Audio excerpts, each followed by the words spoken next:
This episode is brought to you by Kia's first 3-row all-electric SUV, the Kia EV9, with available all-wheel drive and seating for up to 7 adults, with a 0 to 60 speed that thrills you 1 minute, and available reclining lounge seats that unwind you the next. Visit kia.com/EV9 to learn more. Ask your Kia dealer for availability. No system, no matter how advanced, can compensate for all driver error and or driving conditions. Always drive safely. Listen to the 48 Hours podcast for shocking murder cases and compelling real-life dramas from one of television's most watched true crime shows. Go behind the scenes of each episode with award-winning CBS News correspondents and producers in Postmortem, a weekly deep dive. Listen to 48 Hours wherever you get your podcasts. This podcast contains mature content, explicit language, suggestive situations, and partial to full frontal nudity. Listener discretion is advised. Don't let your kids listen to this. Aye, boys. The listeners want me to use my Scottish accent after a trip to the homeland. Yeah, see if it turns Australian like last episode. You never know. You never know when it does. It sneaks up on you, lads. I think I might move to Edinburgh. It's a great town. Best city in the world.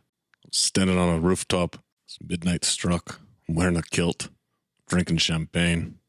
Champagne. How you going to do Gal Gadot champagne in Scottish? It's tough. It's a tough one. It's a tough one, lads. And I hear the bagpipes in the streets playing Auld Lang Syne, and I just felt like this was my home. Enough champagne, but fill the Nile. That's a tough one, man. That's tough to do. Gal Gadot in a Scottish accent. Probably better than Gal Gadot doing a Scottish accent. I mean, how often do you pay for sex? Never. I mean, wait, hold on. Are we counting like, oh, wow, that's hot. Oh, wow. You needed a clarification. Are we counting like, hey, I'll take you out to eat. Hey, buying drinks. Hey. Why are you becoming Rodney Dangerfield?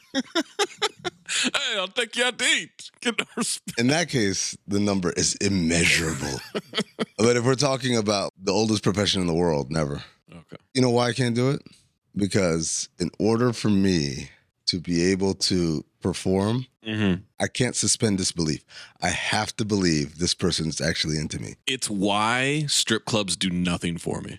I like to go just to have fun. You sit down with your friends, you talk shit, the game is on, you throw some money every once in a while. You joke around with the strippers. I like to treat them like people. At a strip club, that's when That's when he finally respects women. That's when he respects them. When they're wearing fewer clothes. Stop objectifying them. Zach's like, oh, why would I go to a strip club? Like, cuz, man, it's a good time. It's a cosmic mix of the action of the 90s combined with the exploitation films of the 70s. But with modern touches, it's hyper-violence, but it knows that it is. It's a little bit Tarantino. It's definitely a little bit Michael Mann. It's kind of a cosmic gumbo. It almost moves to the beat of jazz.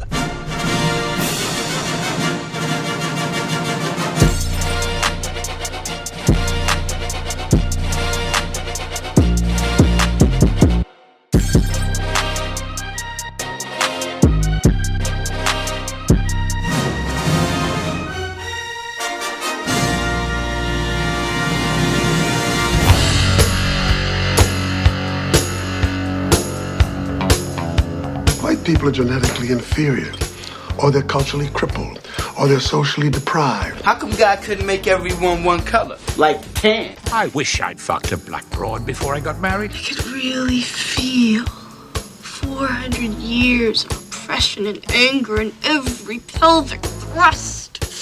I can smell horny across an ocean. Not all women. Good for you, man. Good for you, good for you. Just the hot ones. Hello, Oprah. You're not allowed to go down on me for 1 month. No, Judith, Don't please. make me take away your masturbation privileges. Yeah, I'm horny too, baby. Hey, Chowman, come on down here. Will you? I want to exercise my dominance. Scaring. I'm getting a patriarchal urge.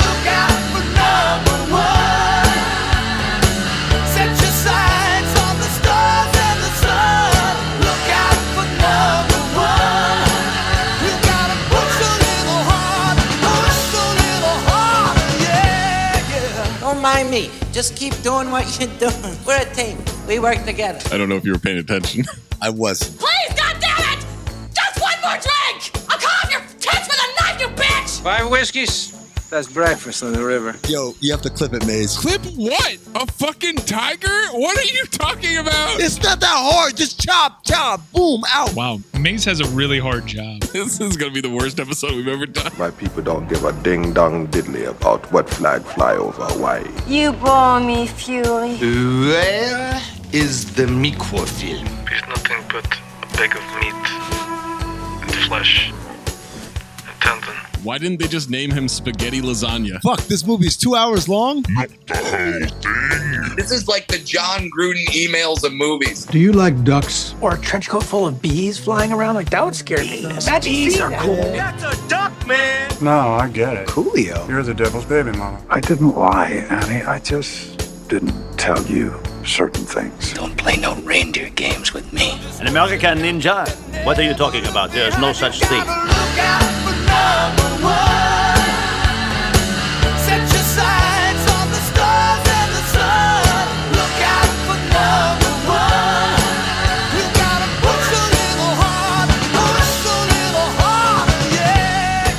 You've gotten rich off of the people in this town.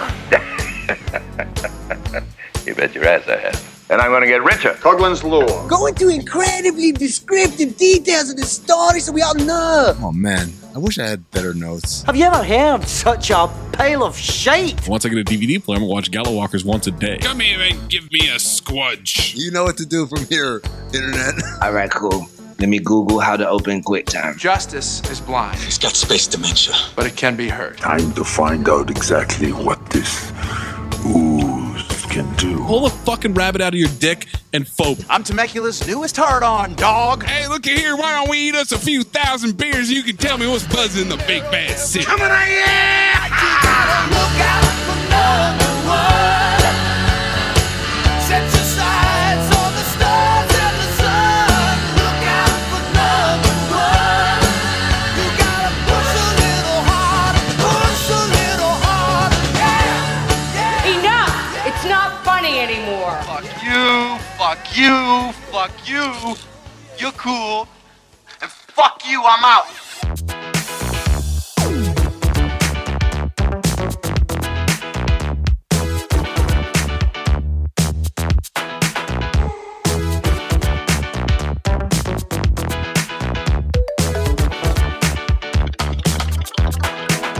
Welcome to Cinephobe, the podcast. We break down the movies you're afraid to admit you love. I'm Zach Harper. That's Amin Al-Hassan. That's Anthony Mayes, part of the Levitard and Friends Network for Meadowlark Media. Top of the Lark. You gotta leave a review. I don't even know what we're at this point. It's been so long since I checked anything. It's been so long since we talked, boys. What do you mean, Zach? We just talked last week. Oh, that's right. We just talked last week. Yeah. The timeline has been branched off so many times. What's it called? The Loki variants or whatever? Like, that's where we're at now. We need to be clipped. 5,655 on Apple. Not gonna cut it. We 20,000 by the end of this year. It's no more. Oh, next year and the next year. Speaking of variants in the timeline, from BGTHA1. Big Gangsta 1. Guess who's back? I like to binge these, and so I stopped listening in September. But I'm back, baby! What? Incredible Hulk! Oh, wow. Oh, wow. God, I forgot we did that. You have a submission, submit it. Just needs to be 40% or lower on the Rotten Tomatoes audience or critic score. It's January. It's 2023. Happy New Year. A new year, a new month, a new theme for Cinephobe. January 2023 is Liam Neeson month. Amin tested our cognitive strength with memory. Then I gave us some warm bagels. Was taking 3. The freshest, warmest bagels. Bagels warm.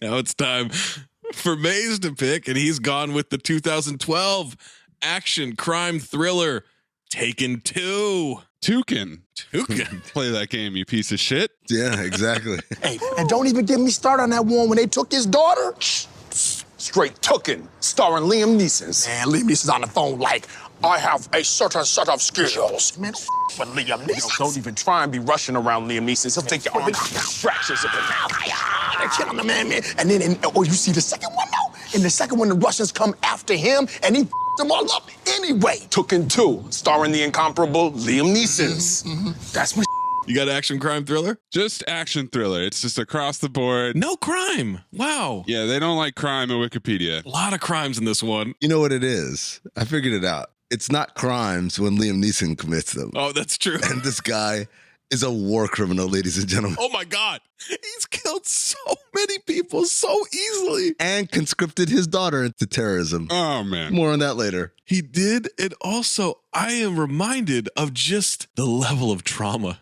this family has been through, specifically his daughter. Well, we're getting closer and closer to it, you know? We are. Taken 3, it seems like she's kind of chill. Yeah. She's cool. Yeah, she's cool as fuck now. She's worried about being pregnant. Just another day with my dad. The real trauma is that she's going to have to decide if she's going to keep this little bastard. Just one of those days. Just one of those days.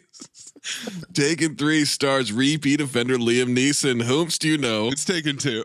Oh, Taken 2 stars repeat offender Liam Neeson. Whomst you know from A Million Ways to Die in the West, Daddy's Home 2, Honest Thief, Battleship, Memory, and Taken 3. I wish I knew how to quit you. At the time, Liam had Unknown, that episode of Life's Too Short, and The Gray in 2011. Oh, The Gray. I forgot about that one. The one with them big ass wolves and Liam Neeson's in it. Liam Neeson is my.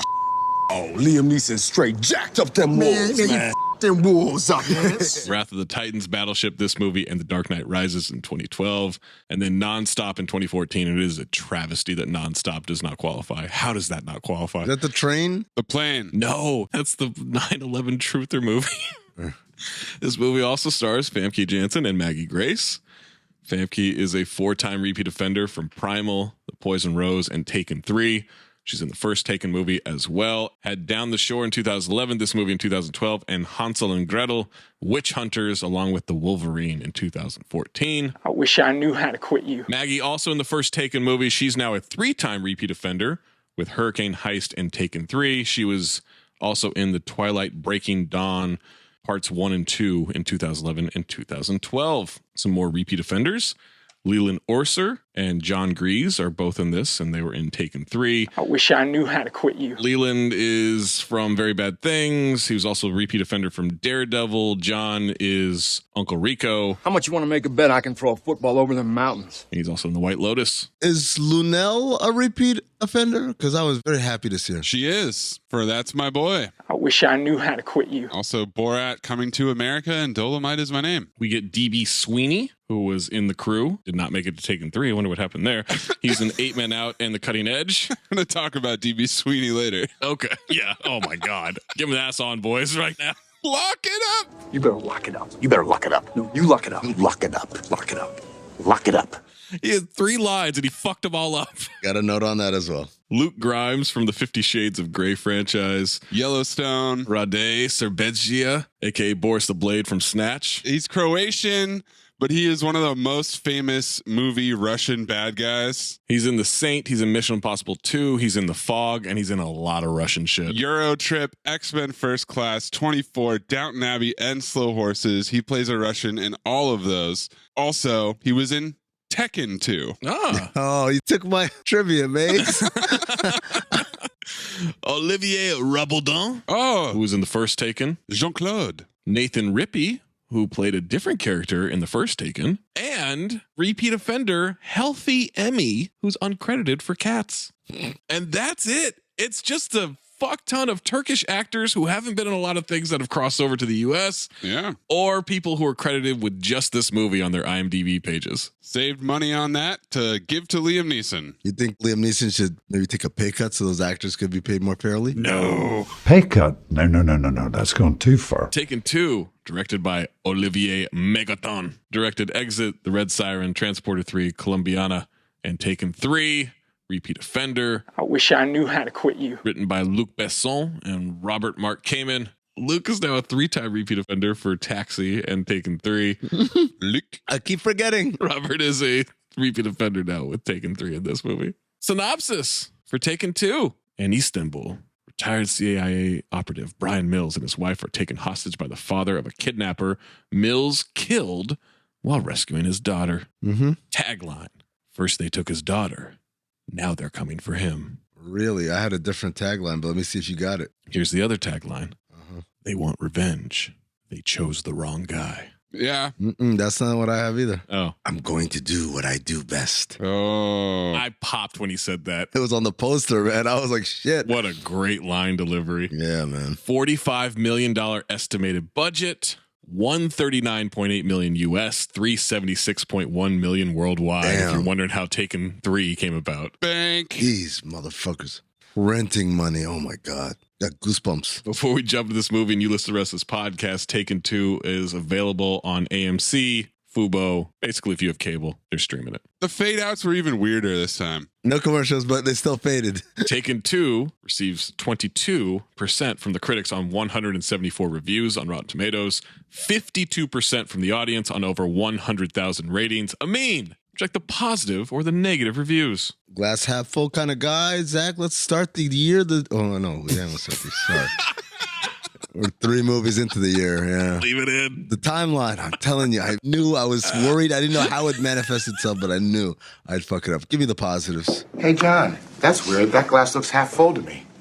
Wow. Now that you mention it, it is half full. Richard Propes of theindependentcritic.com. It's my guess that I'll be one of the few film critics who will give the film even a modest recommendation. Okay, I guess you were right. Abby Bernstein of Assignment X. Mostly, Taken 2 is a violent but not too bloody popcorn movie. Unambitious but well-made and moderately entertaining. Yeah. Debbie Baldwin of Ledoux News, who also had a review in Taken 3. Reggie Ledoux. Any relation to Alex Baldwin?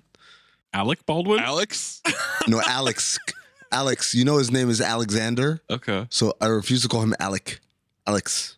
That's what short for Alexander's Alex. I've literally never heard you do this before. I think you just fucked up and now you're scrambling. No, that's his name. His name is Alexander. Because the other thing they call him is Uncle Xander. Oh, get the fuck out of here. Now that I like. No. Uncle Xander sounds like a villain. Do I have to say it? I liked every minute. Don't expect Schindler's List. No. Expect Taken 2 and you won't be disappointed. You must have been so happy to find that review. Oh, I was so happy. Warm the cockles of your heart. Paul Chambers of Movie Chambers. Tom Chambers. Tom Haverstroh. Movie Chambers. Let me take you to my movie chambers. Good action. Neeson rocks as the death-dealing American ex-spy. What else do you need? Maybe Taken 3 isn't such a bad idea. Oh. Yo. Liam McGurran of Flicks. Use a voice. Still delivers what the fans want to see. Liam Neeson being a total badass. Yep, they still really wanted it at this point. Michael A. Smith of Media Mics. And why is it always the Albanians that cause trouble? In this film, Brian seems to have pissed off every Albanian on the planet except for Jim Belushi. Jim Belushi's Albanian? I don't know. Well, in this world, it is the Albanians until Taken 3 when it's the Russians. Which Tony Medley did not like. That was a great review. Christian Toto of Big Hollywood. Oh, we're not in Kansas anymore, Christian. Taken 2 shows there's just enough juice in this formula to fuel a solid sequel. Any more Mills family kidnappings, though, and things will quickly descend into farce. Well, Liam Neeson agreed. No more taking in Taken 3. There was Taken. Spoiler alert. Famke's life was taken. They took the daughter? That's right, yeah. There was all types of Taken. The only taking was Forrest Whitaker taking those bagels. We're takers, gents. That's what we do for a living. We take. And then eating them by ripping off chunks. Just an insane way to eat a bagel. Yeah. We should all try to eat a bagel that way. It reminded me of Seinfeld when George starts eating his Snickers bar with a knife and fork. Yeah. I think that's less weird. I want you to go to just any breakfast place and eat a bagel that way out in public. You're going to be stared at. First, you got to order a bagel. Then you got to tell them not to slice it or toast it. Right. Then you got to tell them, no, don't bring me any cream cheese or jams or butter or anything like that. Just hand me the bagel. Just a bagel on a plate. Thank you. And if they'll still serve you, then you have to rip it up into chunks. You got to go to town on it, too. David Aldridge of Radio Times. Wow, the Hall of Famer. Shortcomings aside, this rattles along entertainingly and at barely 90 minutes doesn't outstay its welcome. It is a quick movie. Yeah, man. Charles Grant of Variety. Neeson, despite having turned 60 in June, looks sprightly enough in the role and more than capable of another go-around should Taken 2 match its predecessor's success. Don't know that I'd call him sprightly. Can't wait for the deleted scenes section of the trivia, boys. Graham Young of Birmingham Mail. There's a moment in Taken 2 when Neeson's profile resembles John Wayne. The name Graham doesn't exist in this country, right? Graham Cracker. I heard Graham Young, I was like, that's someone from England. And I was like, well, you don't know. And then I heard Birmingham Daily. See, we don't have Grahams here. You know why? Why? Because of the metric system. Willy Waffle of wafflemovies.com. Oni? The movie is atrocious, but Taken 2 is absurdly, amazingly, entertainingly horrific. Nigel Andrews of Financial Times. I don't know if I can say this. Nigel. Let's gear up that supercharger a little bit just in case. Good fun and very... Oh my God. Name Nigel. We don't do that here. How'd I know?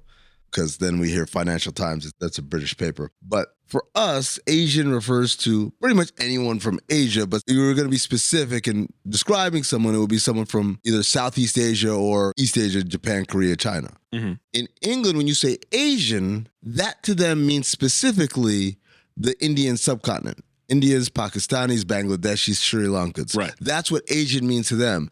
And so they differentiate between those Asians and the other Asians by calling the Koreans, Japanese, Chinese, Vietnamese, etc., the word that you just said. I mean, how do you know all that? Did you read a book on the plane over to Miami? I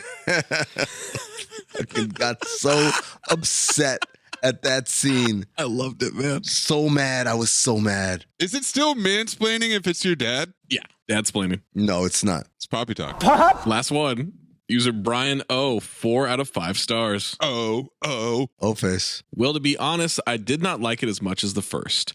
I know it is fiction and all that, but the beginning turned me off. An Albanian village mourning for evil people who kidnapped young tourist girls, tortured, raped, and even murdered them. What a sick Albanian village that should be wiped off the map. The daughter, too, shows no real signs of trauma from her kidnapping, rape, drugged, and selling on the open market.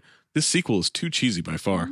She tried to show trauma. This is a positive review? 4 out of 5 stars. That really held him back from that 5th star. Brian Oranger, really. Was that Orndorff trying to hide himself in the comment section? You just made it the former Wizards. Yeah, Scout with Brian.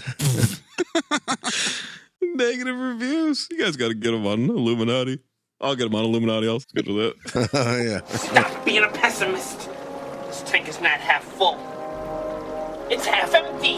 Mark Jackson of Epic Times. Mama, there goes that review. A lazy, cynical film made for one reason only, to part you from your hard-earned cash. That all said, it holds one's attention surprisingly well. Mark, do you know what movies are made to do? Do you think Taken 1 was art? I do. Al Alexander of the Patriot Ledger. Do you think his name is Alexander? No, it's Alec. Oh, Xander. I surrender. I simply cannot absorb another fist bullet or knife thrust into my atrophying brain by a hyperventilating Liam Neeson in the name of his stupid, twitty movie daughter, Kim. I found her name to be very annoying every time he said it. Kim. Like, oh, what a dumb name. Robert Roten of Laramie Moviescope. Oh, Murder, She Wrote. This is a halfway decent action film, but I do hope if they make another sequel of this, they make a better one. Wait till the end. Find out. Rebecca Kusi of Pathos. Bob Cousy. If there were any justice in the world, this would be the movie inspiring mass riots. It's that bad. Whoa. Damn. All right. He hasn't seen Cats. Andy Lee of Daily Star. Andy Lou. Dynasty Killer. On the evidence of this cheesy sequel, Neeson is in danger of becoming the new Steven Seagal. I don't know if he's in danger. He kind of did, but he's doing it better. He overtook him as the hand-to-hand king. No danger. John Bifus of the Commercial Appeal, Memphis, Tennessee. Forfus, Bifus. If you lie with dogs, you get fleas. If you go to Europe with Liam Neeson, you get kidnapped. I did have that note. Why would they go to Istanbul? Dan Leibarger of KC Active. Like American filmmakers, it seems the French don't know when to quit either. Why would they quit? They're printing money. I know. They're making hundreds of millions of dollars. This is easy for Luke. This is light work. It's easy for me. It's like Zippo. Very easy. Pete Vonderhaar of Houston Press. Jaws the Revenge with Albanians. Yeah, sure. I laughed. Susan Granger of SSG Syndicate. Is she part of the Albanian child trafficking? Generic and mind-numbing, it leaves the door open for another, perhaps inevitable, installment. Mark Ellis of Schmoes Know. They do. This felt like watching the U.S. blow the Ryder Cup. Everything that could go wrong did. Anytime there was a chance to make a play, it failed, and the participants looked like they really didn't give a shit. Ah, an elaborate golf analogy. From 2012. Topical. None of this means anything. Donald Clark of the Irish Times. You're the voice. The fight moves are so brief and contained that Angela Lansbury could manage them without risk of hernia. Kind of a good idea. I'd like to see Angela Lansbury beating ass, Taken style. R.I.P. James Vernier of Boston Herald. Evan Fournier. Taken 2, The Cleaners. Alonso Duralde of The Rap. Less a movie than it is a cinematic waterboarding. Oh, wow. No, the waterboarding's in the next movie. Last one, user Vincent H, 0.5 star out of 5. Vincent Haskew. Up to this day, I still don't know if this movie was intended to be a joke or not. I'm also trying to figure out who is the villain here because Liam Neeson sure acts like a deranged psychopath. Same note too, bro. We'll get Amin El Hassan's first note after these messages. Listener, what's up? Zach Harper, coming to you live from just making my picks on Prize Picks, the largest daily fantasy sports platform in North America. For my money and your money, the easiest and most exciting way to play DFS. Again, that's daily fantasy sports. It's just you against the numbers instead of battling thousands of players, including like pros and sharks, those people that really try to game the system and screw you over. You just pick more or less on 2 to 6 player stat projections and watch the winnings roll in. Basketball's here, right? So check this out. This is the cool thing that I love from Prize Picks. You can now pick combo projections across football and basketball from the Specials League, a league created specifically for combo projections that includes 2 or more players from different sports and leagues. So if you want to do like more Patrick Mahomes yards and less James Harden points, you can do that. You can do that combination. You can do any combination that they have on there. You just go to the Specials League. You want to play alongside people. Maybe you don't want to go it alone. Maybe you want to play alongside people. You can go to, I don't know, Meek Mill, Andrew Schultz. You find them in the community plays under the promos tab of the app to view entries from some of the biggest names in the Prize Picks community each week. And best of all, Prize Picks even offers a reboot policy so your entries stay in play even if one of your players gets injured. For football and basketball games, if you have the player who exits the game in the first half and does not return in the second, that player is rebooted. Prize Picks, the only daily fantasy sports platform with an injury insurance policy. So I'll tell you what you do. You go to prizepicks.com/ding and use the promo code DING, D-I-N-G, for a first deposit match up to $100. Let me say that again for you. You go to prizepicks.com/ding. You use the code DING, D-I-N-G, for a first deposit match up to $100 from our friends at Prize Picks. Prize Picks, daily fantasy sports made easy. Amin, what is your first note? These opening credits equals they've got a big dick and they know it. The music, the cinematography, the editing, it's definitely come. Maze, what is your first note? Liam Neeson should have been in a movie called The Irishman. I'm not saying he had to be in the Scorsese movie. Yeah. Even though he could have been. But one of these post-Taken movies should have been a movie where he's an Irishman that kills people instead of a Texan a bunch of times. Okay, yeah, I'll take it. Just seems like a layup. My first note, I bought the unrated trilogy. Oh, that's why. It's called the Extended Harder Cut. That's just an erection. It's about an extra.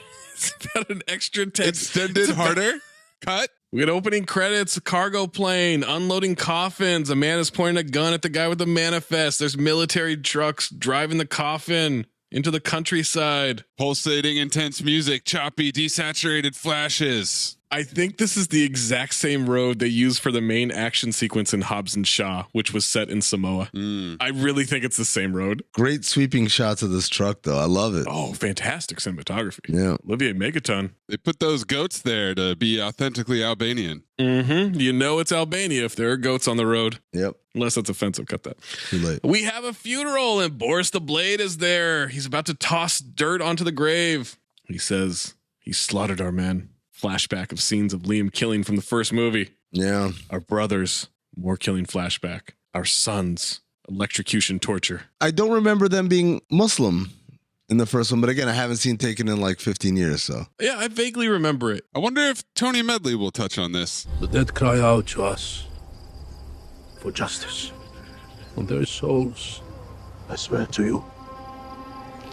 The man who took our loved ones from us, the man who has brought us such pain and sorrow.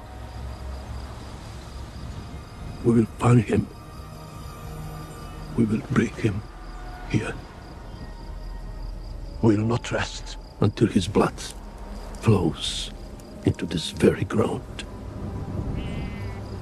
We will have our revenge. Buddy, you're running a sex trafficking ring. He doesn't care about that fact. I mean, come on. We will get to that later, but that is not important to him. Just family. He's like Dom Toretto. Let me tell you, the dude next to him in the scene is completely ass off. The dude at the funeral. Oh, he's going through it. A couple of things going on here. Number one, they speak English, convenient. Also, this is Eulogy's position. Eulogy's position. Ulysses' position was one of the generals in the Confederate Army.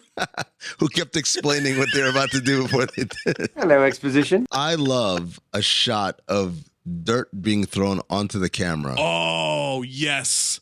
Love that. Right onto the lens to indicate that this guy is throwing dirt into the grave. Then we cut to some upbeat music. It's this song called Handyman. Yes. Which I don't think is a real song. I think they made it for this movie. Oh. We All Need a Handyman is not a real song. Here comes the handyman, he'll make it work for you. All the jobs you need to do, he'll innovate and uncomplicate it for you. And Liam is polishing his car with authority. His ass off. Liam is wiping the fuck of this car.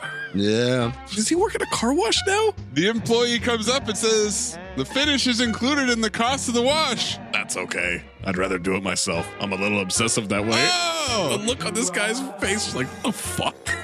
He's going to put him out of a job. By the way, just to answer the call of the soundtrack exposition, we do all need a handyman, don't we? We do. Yeah, absolutely. Also, you're that obsessive, but not enough to wash the car yourself? No, just polish. Just to dry it? Just to wax. The way he's looking at it, though, is so serious. It's insane. Yeah. He looked less focused when he was saving his daughter in Paris. That's a character trait that I remember from Taken 3, obviously, which we just watched. This is the thing that they are trying to hammer home is that OCD runs in the family. He pulls up to the house and waits until exactly 2 p.m. on the dot before getting out of the car. Walks up to a mansion. He rings the doorbell. Lenore, very much alive. Oh! Answers. Time warps. Is something up? No. It's Saturday, 2 o'clock. Jim's driving lesson? Boys, this is pure, uncut, raw Bolivian introsposition. It's been a while since we got this, where two characters introduce themselves to one another, even though they know who the fuck they are. Yeah, even though they were married, they have a kid, they're divorced. Why would they say each other's names? She says that a music lesson got switched. He's asked which one. She says she has no idea. Oh, a little schedule position right there. Schedules position. They laugh. You know how kids are, especially ones who are desperate to pass their driving test at the 3rd try. She's not desperate. She failed twice. Letty, it's important. It's fucking license. Not that important. Oh, it is, man. You got to remember, she was taken. So now all of these skills are eminently important. They joke about Lenore not being a good liar. An honest Lenore. Find out she's really at her boyfriend's place. Liam gulps. She has a boyfriend? He's so ass off. Pauses, he gulps, he looks away, he looks back at her. She has a boyfriend. I said, is it the same dude from Taken 3? Sadly, it is not. She wants to know if he wants to come in for a drink. Wants to know why she didn't tell him. She said so he wouldn't run the full security check. On everything he's done since kindergarten. She's okay, right? Yeah, she's okay.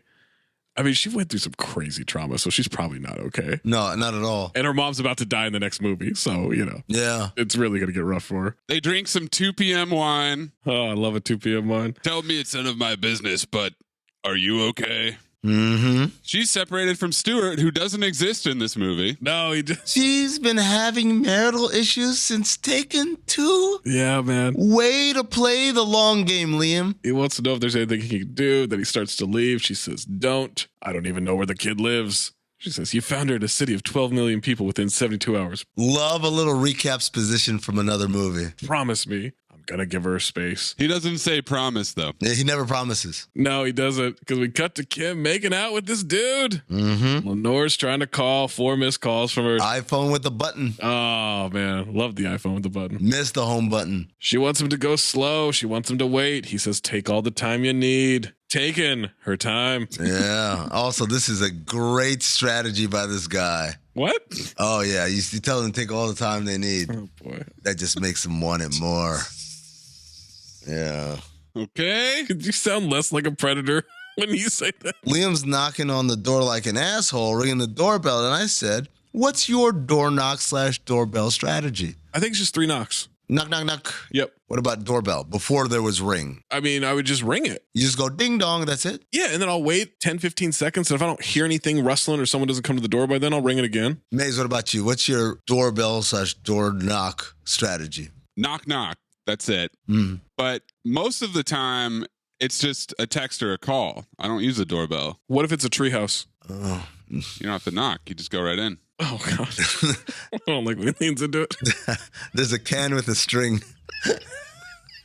How do you text on that? We gotta definitely write a song about how we do not diddle kids.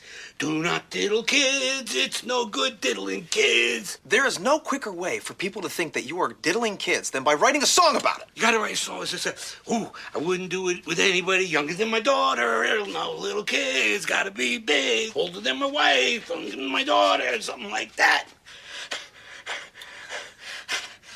All right, he's there. He opens up. They get introduced. Can I get you anything? A drink? Just my daughter will be fine. He ignores the handshake. There's a sign on the door that says, invisible fence now open. Aliens welcome. College, am I right? She can't believe he's there. He says he knows how important it is for her to pass her driving test. Wait, Kim, you don't have a license? You ever tried to parallel park an Escalade? Look at me, Louie. Jesus. Wow, first world problems, Kim. He meets Liam Neeson, who's her dad, for the first time. And he says, can I get you a drink? I feel like if I just got done caught with this dude's daughter, We didn't get caught. I mean, he kind of did. I guess I didn't check to see if this guy has a boner. Hugest boner. Since the sock hop. Hugest boner. Can I get you a water? A drink? Like, oh, is that what you doing? You serving drinks? He just had 2 p.m. wine. Doesn't matter. Yeah, he probably smelled it on him. He probably smelled it on his breath. He's like, you got an Irish accent. You probably drink right now. At this point, I was like, is she in high school? Yeah. That's the other thing that hit me. Was like, whoa. He's like, you don't have a driver's license? Is she in high school? Because she was, I think, 15 in the first movie. Yeah, she's barely in college in Taken 3. And this dude is... taking a full course. Yeah. He's taking her virginity is what he's doing. Whoa, Jesus Christ. Well, you know what he's also going to be taking? 6 to 8%. Supercharge that. I mean, come on. San Diego Superchargers, San Diego Chargers, San Diego Superchargers, San Diego Chargers. Liam told her to take the test with his car. Kim kind of panics, grabs her purse, and just runs out. Cut to her driving. He wants her to slow down. She can't believe he did that. Exposition about leaving for fall break next week. He's going to Istanbul. We planned this. When you make plans, you keep them. No, Dad, you planned this. She wants to know how he found her. He wants to know why she didn't tell him about her boyfriend. She just wanted to feel normal, even if it's just pretending. GPS installed on her phone. Turn of the century, bitch. But also, she says, promise you won't do it again. And he says, I won't do it again. Maze, please clip. You've been lying to me this whole time. I didn't lie, Annie. I just didn't tell you certain things. The truth, the whole truth, and nothing but the truth. Is that a 20 CB thing? Because that used to be in every movie, and now nothing. Entirely 20 CB. I feel like the Freedom of Information Act eliminated that. That's a great point. That's when it changed, I think, yeah. She needs extensive therapy, not a driver's license. No. He's telling her to brake before she stops. He's like, you just hear so many scary stories of goings on with people your age. Goings on? Scary stories? You rescued her from a sex trafficking operation 6 months ago. But that's not a goings on. She's the story. What story? What are you talking about? She's the story. She just wants to feel normal again. She doesn't know how. There's your trauma. He tells her to drive. To get home, she nails the parallel park. Damn, she's really good, yeah. Perfect. Why couldn't you do that in the test? I don't know. Maybe I didn't want a license. She's ass on in this scene. Yeah, she is. She wants him to trust her to figure this out. He says he won't do it again or run a background check on Jamie. He calls his buddy Sam. He wants him to run a check, the usual, not too deep, on the boyfriend. We cut to Paris. Paris, le Tour Eiffel, Madonna and Child, The inspector. the Devil's Pitchfork. In the first movie, Jean-Claude gets home. He's receiving a registered letter from his neighbor. These people don't speak English, but our Albanian terrorists do. When he walks into his apartment, his bodyguard is dead. He pulls the gun and then has one at his neck, and he gets knocked out. Cut to him getting beat up in a chair. He's being interrogated. This guy picks up scissors. Yeah. I thought he was going to cut his tie off. You want to play with me? This guy fucking loves scissors. Scissor me timbers is what I called him. Scissors me timbers. He says, you want to play with me? He likes the hippo. But I'm a good player too. I thought he was going to Van Gogh him here because he's grabbing him by the ear. You called him scissor me timbers. Yeah, scissor me timbers. Scissor me timbers. And he stabs him in the leg with the scissors, covers his mouth while he screams. You have that stabbed in the leg? Oh, no, I had the crotch. Yeah, you got stabbed in the dick, man. Poor Jean-Claude. The old junk drawer. Inspector, ass off. One goon shows Inspector a teddy bear and he freaks out. Rules are changing. How did he get the card into their house and kill the interrogator's brother? Ass off for the teddy bear. Got a little smile on his face. Oh my God. It's kind of a precursor to the panda bear. Yes, to the panda. Yeah. It's got the same insane look on its face. Same look. It was Jean-Claude's car. We cut back to Liam. He's outside the mansion. Lenore's husband speeds away in a car, but we don't see him. He's not even in the credits. Because they didn't cast it. We don't know who this steward is, but it's definitely not Doug Ray Scott. 2 p.m. hits and he just sits there. Wow. And waits for 2:01. Unpredictable. Yeah, there you go. Throw her off. Lenore's crying when she answers the door. Who answers the door full on crying? Come on, man. Trip planned for China for Kim's spring break. Try to work things out, and he canceled everything, all the reservations. Just can't believe he did this to us. Well, wait until he murders you in the next movie. Thought it would be nice for Kim and I, to be away together, away from all the tension. I was like, just fuck already. When they're holding hands and stuff. He's turned into such a bastard. So tired. The fighting. The lawyers. He offers to bring her and Kim to Istanbul. Can't impose. He's working for 3 days, then they can come over. It could be fun. I can't believe you missed this line, Zach. She says, this isn't your problem. This is my turn with King. It's my turn. Cut to drinking and grilling with the boys. She's definitely coming. Uncle Rico is wearing a stupid fucking hat, man. No, Adam, come on, man. One fedora per crew. No, I'm pretty sure the more fedoras, the better, because I look like I'm in a ska band right now, like I'm in Real Big Fish. This is when I had to look it up because DB Sweeney's there. Fake Sudeikis. And the other guy isn't. So they recast Bernie for Taken 2, but the guy from the original Taken came back for Taken 3. And they look nothing alike. Nothing alike. Maze, please clip the I think you should leave hat testimony. Oh my God, did you see Brian's hat? Vincent, oh fuck. Ha ha ha ha. What the hell? Bree, he looks so fucking stupid, I can't breathe. Vincent, what the hell even is it? Bree, it's a fedora with safari flaps in the back. Vincent, holy shit. He looks so fucking stupid. Should have insisted. Come on, guys, cut me some slack. Going through a hard time. Didn't want to make it harder. She was confiding in me. I'll lay money. She's still got something for him. Don't go there, friend. He didn't say I'll lay money. He just said lay money. Maybe he still has something for her. Oh, can we talk about basketball for God's sake? Oh. Back in 1969, the Phoenix Suns and Milwaukee Bucks tied for the first round pick. Down to a coin flip. Phoenix calls heads. Yeah, it was tails. And then the goddamn Bucks got Lou Alcindor. I couldn't get to my notes and copy paste fast enough. We're not saying that. Saying what? That we're gonna kill the president. Oh, shit. Say it again. Oh my God, what is wrong with you? I tried to get a video, but I couldn't flip the thing fast enough. Don't go there, friend.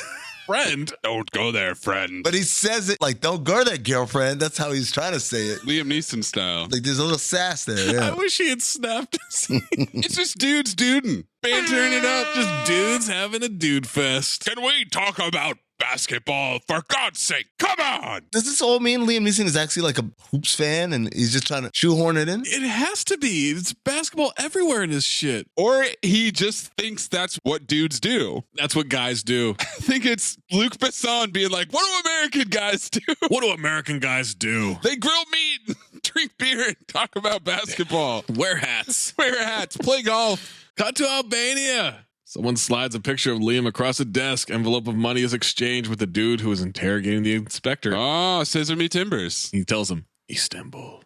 That's it. That easy, man. Cut to Istanbul.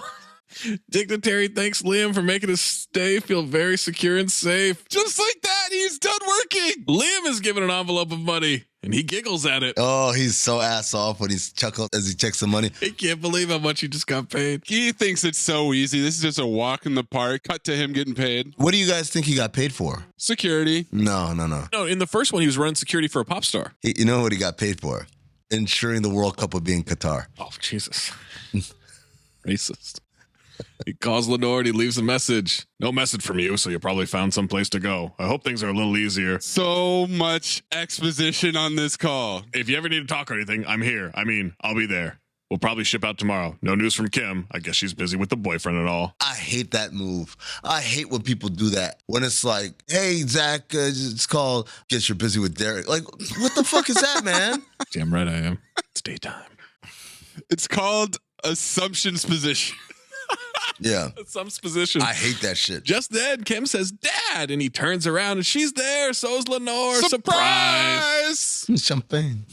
Mom's been tracking him through Sam. Why did you say champagne? I don't know.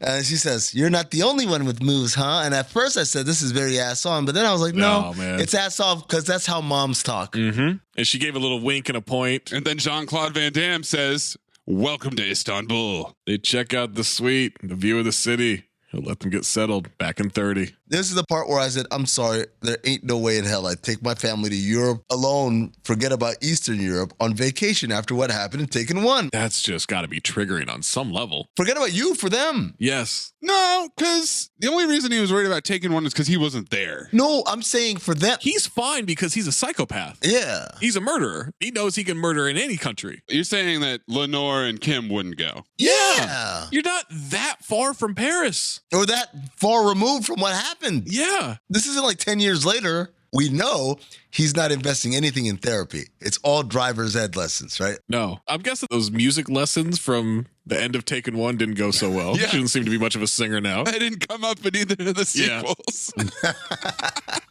I'm guessing she got hooked up with that pop star. She's like, bitch, you don't have any talent. You got to go to college. Just get pregnant. It's fine. Yeah, just get knocked up.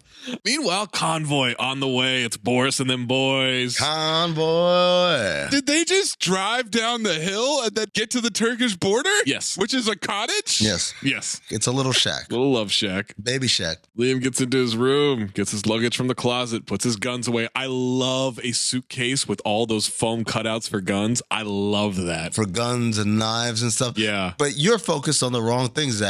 I wrote, only Liam Neeson could make using a hotel key card look cool. Oh, he does, yeah. I'm like, oh, shit, he's killing it. Mm-hmm. He knows what he's doing. He's got the room within the room, and yes, the foam fitted case. I really thought about getting one of those for camera gear at one point, but they were a little too expensive. Is that a room within a room, or is that the adjoining door? I think he's in a suite. It's a separate room, but it's got the adjoining door. But why would he go into the gun case room through the other room instead of just going into the gun case room? To make the key card look cool. Yes. Okay. He gets dressed. He goes to their room. Letty's going to take a bath and get into bed. Just Kim and Liam. And guess where she takes him? A club? What? Oh, this is extended. Oh, you didn't get this? I just got straight to a boat. We're on a boat. Oh. Clip it, Maze. We're on a boat. I'm on a boat. Take a good hard look at the motherfucking boat. Yeah. I'm on a boat, motherfucker. Take a look at me. No, guys, we're in a club. She's dancing out on the dance floor, and he's just standing at the bar doing that move where he's got the elbow on the bar and his head on his hand. Oh. And he's just waiting. Like Giannis in the MVP bar. Yes. She's dancing, and then she walks over. She's like, are you good? No, let's stay around for a couple more hours. They kind of look at each other, and he goes, just kidding. Okay, let's go. And then they go to the boat. Wow, well, I can see why they cut that scene. It's so stupid. I feel bad that they didn't have that in the deleted scenes that I watched. So on this side is Europe, and the other side is Asia. Oh my God, this shit. And every conquest for the last 2,500 years, whether it was West going East or the East going West, they all tied for the first round pick, and then the goddamn Bucks got Lou Alcindor. Well done, Mace. They get tea. She asks, how do you know all this stuff? Bitch, because I read. I read it in a book on the flight over. Read a fucking book for once. God damn, I'm sick of these dumbass kids, man. She can borrow it if she wants. No wonder you go to that bullshit ass community college and take it 3. Damn, the singing career didn't work out, and academia not for her either, huh? No, just baby making. Shit. Trauma, it's hard to overcome. And OCD, apparently. He asked about the boyfriend. Is it serious? That was a really smooth transition. She doesn't know. It's only been a few months. Not sure if she's in love with him. How do you know? Have you ever been in love before? Not the way Lenore talks about it. Said when you guys met that it was super special. Super special? She said that? Mm-hmm. It's like high school gossip. And then she says it was magical. Magical, huh? And in his mind, he looks off to the distance as if to say, I got this bitch now. What? One more movie and I'm going to reel it in. Because he's been playing the long game, guys. Yes, yeah. Fireworks go off, and I thought, Amin will say there's tension between the father and the daughter. No. That's what you thought I was going with, right? When I said I got this bitch now? I really did. See, that's your twisted mind, man. That's not me. You said a sister and a brother were fucking in Teen Witch. Look, man. 2 children. Look. No, I don't want to look. Quit telling me to look. Cut to the next day. Convoys in the city. Boris gets out of the car. Scissors Me Timbers is there. Terrorists love nothing more than a vintage Benz. Terrorists love getting out of a car. Yeah, but they love getting out of a vintage Benz. They do. But think about Travolta in Swordfish. Remember when he did that twirl out of the car? Oh, my God. No one's ever twirled like that. No. But terrorists just love getting out of cars. You know what else they love? Terrorism. Leather jackets. Oh, They yeah. love leather jackets. Oh, my God. Every guy here has a leather jacket. And the ones who don't, like this guy with the stripes and the tan hoodie, that means you're low level. Yes. Super low level. I was thinking the same thing. If you have a leather jacket and you're a terrorist, you're one of the big dogs. You're a capo. You're on the porch. Ask if everything is prepared, as you requested. Ah, perfect. Boris is checking out the building. Liam tucks a tracker or some shit, I don't know, into his sock, puts his case away. Yeah, we'll find out later. It's the world's smallest smartphone. He gets a call. He's told Liam is in the lobby. Wait until he's outside. There's a guy sitting, he's sipping tea, and he calls. Murat tells him, I got eyes on him. And just as he's like leaning forward to sip the tea, Liam just starts staring the fuck out of him. Just eye fucks him. Yeah. He's onto me. I'm leaving. The dude immediately aborts. And I said, Liam Neeson picked up on a suspicious phone call because the guy took a sip of tea. I think it was the eye contact, but yeah. That's insane. He literally has superpowers the last 30 minutes of this movie. No, wait. Hold on. Not 30 minutes, but this is my favorite part. So then Lenore and Kim walk up, and then there's another dude on the other side of the lobby. This guy's got a newspaper. I'm like, it's 2012 or whatever guy. No, this is suspicious as hell. Newspaper and on the phone and kind of staring over the paper. Doesn't notice him at all. No, man. You were still reading newspaper in a lobby in 2012. I'm going to push back on that. Anyone sitting in a lobby reading a newspaper? No, overseas, they love a newspaper. These people are absolutely spies. Yeah, they're ops. I mean, next time you see a guy with a newspaper in a lobby, go beat his ass. No questions asked, just immediately. Might still lose. All right. Kim says the jet lag hit her, so she's going to the pool. Letting them go. He gives her his room key to grab the book. No adventuring. What does that mean? Adventuring? Don't get taken. That's what he means. That's not a verb. You brought me to Europe, motherfucker. I'm adventuring right now.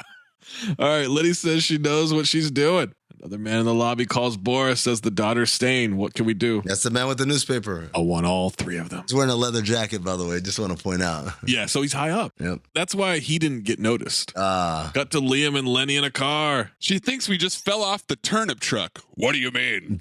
She's trying to play Cupid. Oh, I see now. The turnip truck analogy lost me for a minute. Lenny says when he came back and said he wanted to make up for lost time with Kim, she thought he'd be gone in 3 weeks. That was usually the limit. He stuck around. Give or take a week. Yeah.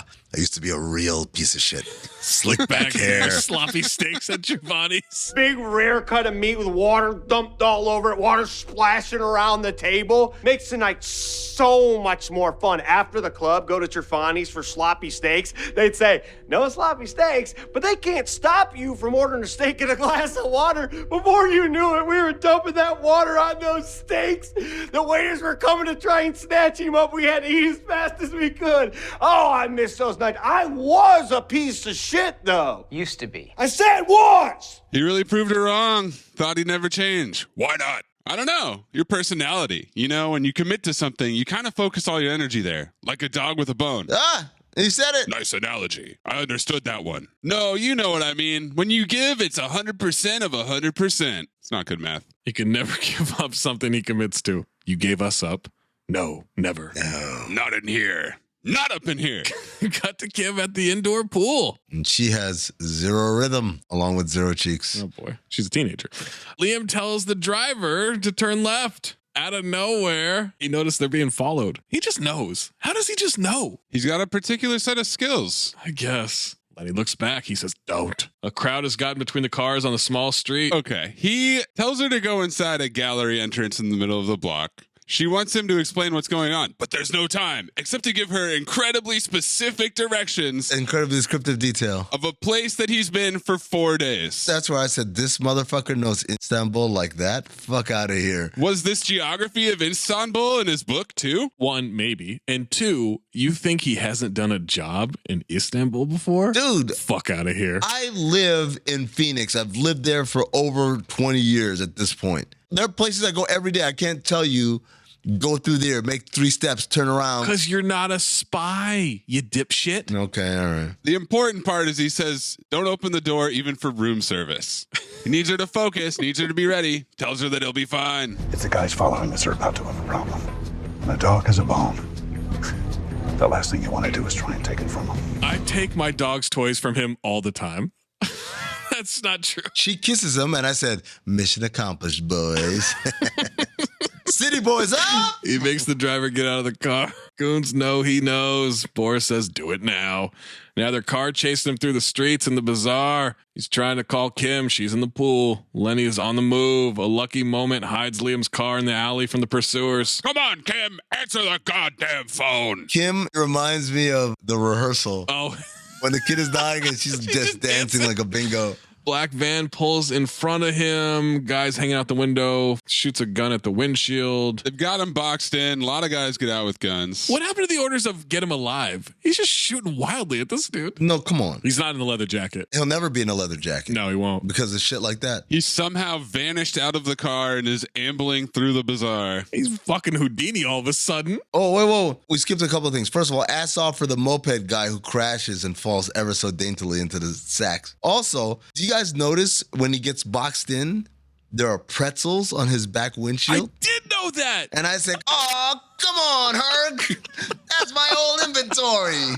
The basket got left in the car. So now he's running. Well, he's not running. It's not a run. Oh my God, he's an ambling man. Ambling entertainment. He's escaping on foot and tossing boxes behind him. And I asked the question, does knocking over shit when people chase you ever really work? Amin, my note here. I've always felt taking the time to knock things down behind you as your chase is actually costing you time. Same note too, bro. You might get them to trip up once, but you're breaking stride. It's fucking stupid. Not everyone's John Wall. John Wall could cross over on the move. Oh, clip it. Clip it, Mays. Now listen to me. What's up? The team I support has a very particular set of skills. Skills they've acquired over a fearless career. They move fast. They shoot with unthinkable accuracy. They know how to defend themselves. And they train around the clock. What that means for you is this. Christmas Day, they're going to unleash their skills on you and your team. And they're going to defeat you. Good luck. Liam's grabbing the phone and he's calling Kim.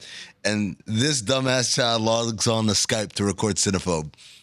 She gets on her iPad to record Cinephobe. She's doing the cold open. She's asking for reviews. Lenny runs into a locked gate that wasn't in his directions. The guy intercepts Liam, but he quickly tosses him into a wall. He throws the fuck out of this dude into the wall. His change of direction ability is so creaky. He comes to a halt in slow motion and changes directions. Why does he slide across the hood of the car? He half slides, half just gets hit by a car. The other guy parkours off of it. Hardcore parkour. He knocks the guy out with one punch. The guy has a gun on him. It gets disarmed. Another guy swinging a baton wildly. He's dodging, parrying, taking out these guys. I dated someone once who had a collapsible baton. That was for when you weren't around. It's a cool weapon. And he takes on 3 guys at once. Easy peasy. He has the fastest hands, man. Threatens to blow a guy's brains out. Other henchman just shoots him 3 times, kills his own guy. Pulls the bolo. Also, you noticed leather jacket. There you go. Guy who got boloed, not wearing a leather jacket. Track jacket. That's the foot soldiers of terrorism right there. And then Scissor Me Timbers shows up with Lenny. Tells him to drop the gun. Liam Neeson takes the time to pull out his phone, which I thought was very odd in that moment. Calls Kim. Listen to me carefully, Kim.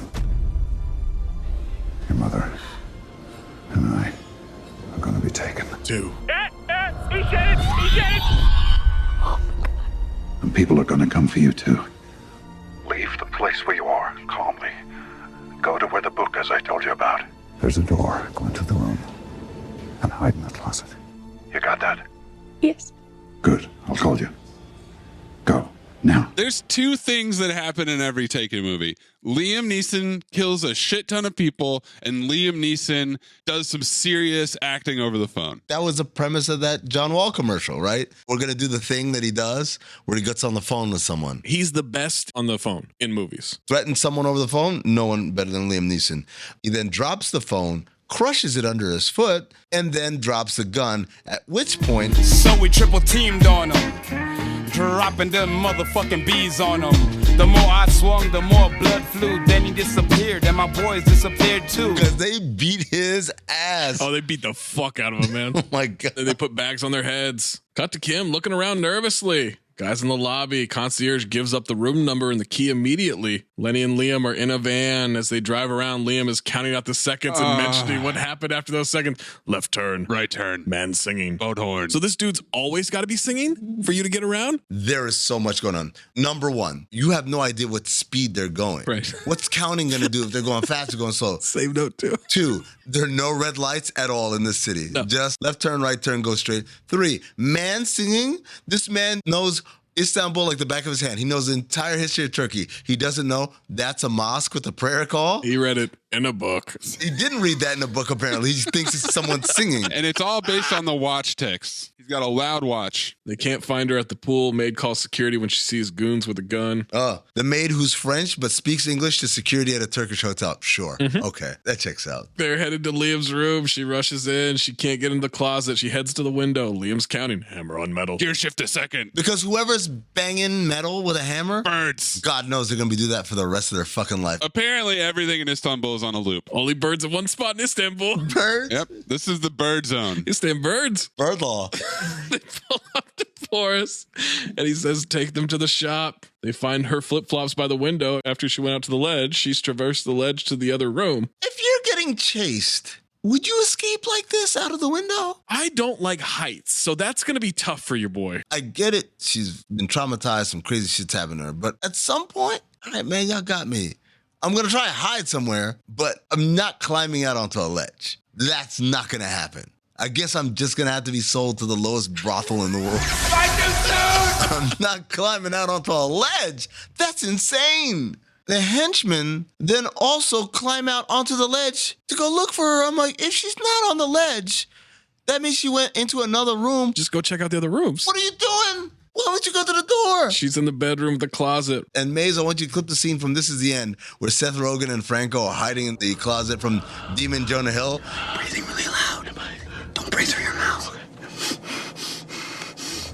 You're doing loud nose breathing. I don't know where else to breathe from. Right turn. 27. Stop. He's about to find her in the closet, and then he hears the goon shoot at a random man in his room. Yep. Security comes up to the floor. The goons gun them down. Now all hotel security is on high alert. The alarm sounds. We cut to Liam handcuffed to a pipe in a random room. Liam pops a device out of his pants leg, which is like a little Rhodes microphone that's apparently a cell phone. It's a little phone? Triple question mark? Then uses some hacky sack balancing to get it to his hands. I like the beginning of American Ninja. Well, it's pretty hard for him to lift his leg in that position. Well, because he's 60. Because he doesn't have joints anymore. Because his hips don't work. But they don't lie either. Also, I've only practiced and played hacky sack at one time in my life. Was it on a military base? No. It was in front of the Oakley store to drum up traffic. It was at Oakley. Because you were a hack when you worked there, of course. No, they told us, get a Nerf football, bring a basketball in, bring a hacky sack, whatever you want to do. We have fun here. I would just dribble a basketball around the store all the time. Out on the floor? Yeah. You just be dribbling a basketball? Come on. I swear to God. No. I swear to God. I would dribble a basketball constantly in the store. You still got them, Mowgli's? I'd never hacky sack before, and I got good at it because we would just do it all the time. So I kind of learned it. And the guy who worked at the Rosetta Stone kiosk just outside our store, he was a hacky sack master. Out of way, Bobby! Yeah, I used to dribble a basketball all over the fucking store. That's so stupid. I'm doing spin moves on the cases like constantly. That's incredibly stupid. I'm practicing moves around the singular column case in the middle that's got the Medusa in. You're crossing up customers. Oh, yeah. Broke your ankles, bitch. You want some glasses? I'm calling bullshit because Zach, you've never mentioned this before. I swear to God. Oh, I have tears coming out of my eyes. It was one of those glossy, multi-paneled basketballs, the red, white, and blue. Like an ABA basketball. Basically, like a new version of an ABA basketball. Was Sweet Georgia Brown playing in the background? I swear on anything, this was my day. And then when it got real busy, I'd put the ball up on the top of one of the cases. You wouldn't spin it on your finger? From Sacramento, California. This guy is a heart of gold. He sells Oakleys and paints pretty pictures. He takes all three major forms of payment. Oh, I did not see that coming. Where are we? Oh, hacky sack, yeah. Uses to call Sam. Straight to voicemail. Sam doesn't pick up. He calls Kim. Come on, Sam. Couple things. These are his vacation shoes. This motherfucker has work boots on, right? Number two, the way he was reaching for the phone and dropping and reaching it, I said, this is me reaching for my charger cable when I'm in bed. Mm-hmm. I can feel it. I just can't quite grasp it. He ends up calling Kim. She's in the closet and her ringer is, I've got the eye of the tiger. Spider dancing through the fire, and you're gonna hear me roar. Wow, this girl's confident. See, when you're in a good mood, it's a good song. Bad mood, bad song. And that's art. That's good art. Kim, listen to me carefully. I need you to calm down and pull yourself together. The men who came for you, did they leave? Yes. What do they want? I'm going to find out. Wants her to go to the U.S. Embassy. He'll figure something out. Is Mom okay? Mom's fine for now. That's the lie. Don't ask about taking 3. Kim, this is not a game. I know that. It's my parents' lives. You're wasting time. Can you get out of the closet safely? If you can, take the case with you. If you can, make sure you're in the Pride Parade. Supercharge that. Oh, come on. Puts the case on the floor. He gives her the combination. Take the map. Learn how to read it. I like that he's got a map in the case. That's funny to me. And a Sharpie. Take a shoelace from my shoes. Use it as a guide. Draw a 3-kilometer circle with the hotel at the center of it. Because clearly it was only 3 kilometers away because he counted to what, 60 or whatever? Mm-hmm. And then draw another circle with the market in the center. Do they intersect at any point? He's so disappointed when they don't. He's so mad. Okay, take a grenade out and go to the balcony. What? So I watched it last night, right? Uh-huh. Had 2 long days of travel, and I'm fucking tired, and I'm kind of falling asleep a little bit at this point. But this is my favorite part of the movie. Yep, absolutely. So I'm going to go to sleep now. I'm going to get up early, and I'm going to start my day with her just fucking tossing grenades around Istanbul for echolocation. Is there a safe place you can throw it? No! It's a grenade! It's a grenade in the middle of Istanbul! It's a city! Officially cannot. Now who's the terrorist? There's a parking garage. Anyone on it? No. She tosses it on the parking deck roof. It rolls under this poor person's like Toyota Corolla. That person's at work right now. Does your insurance cover grenades? She throws a grenade like Greg Cody throws a football. No, like Greg Cody throws an orange. Yeah, we're not even going to get into how far away this parking garage is or her arm strength. She chucks the fuck out of it, man. She throws it like Greg Cody throwing an orange, but the grenade looks like 10-Day Tony throwing an orange. That grenade looks like a Michael Vick Powerade commercial. That thing travels. Like Arnold throwing the discus.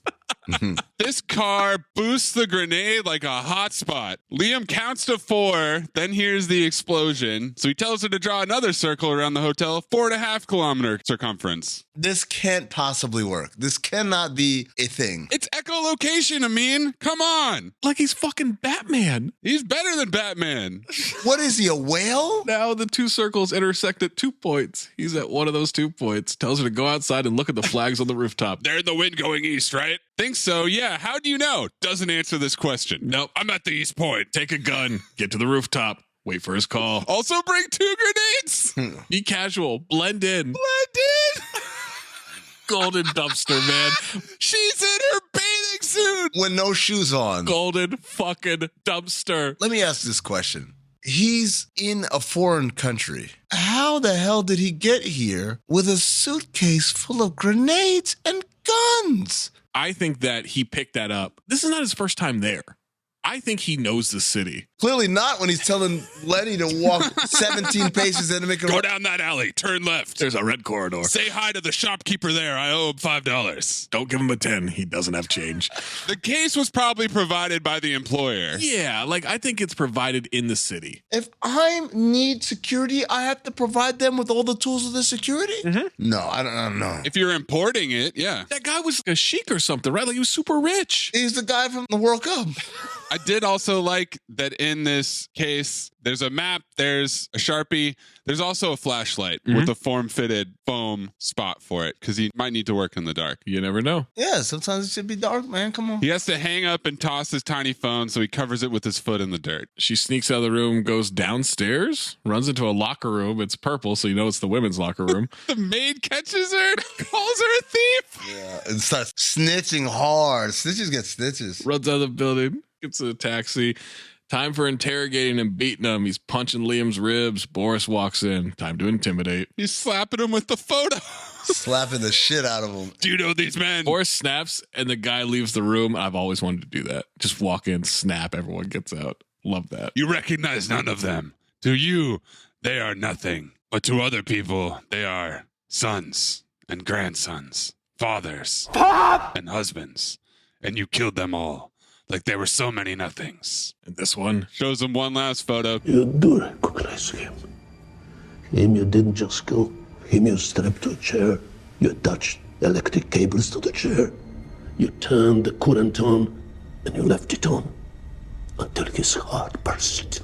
He's the one who kidnapped dozens of girls and ruined their lives. Rade's counter to that? He was my son, Marco, from Tropojë. I'm gonna take you to Tropojë to face the people whose lives you've ruined. To give them justice. You mean to give them revenge. If it gives us peace, call it anything you wish. I killed your son because he kidnapped my daughter. Boris backhands the fuck out of him. I don't care what he did. You should. That's bad parenting. It's not like, oh, he got a D in math class. He had sex trafficking. He blows past this detail like Kim taking her driver's test past the stop sign.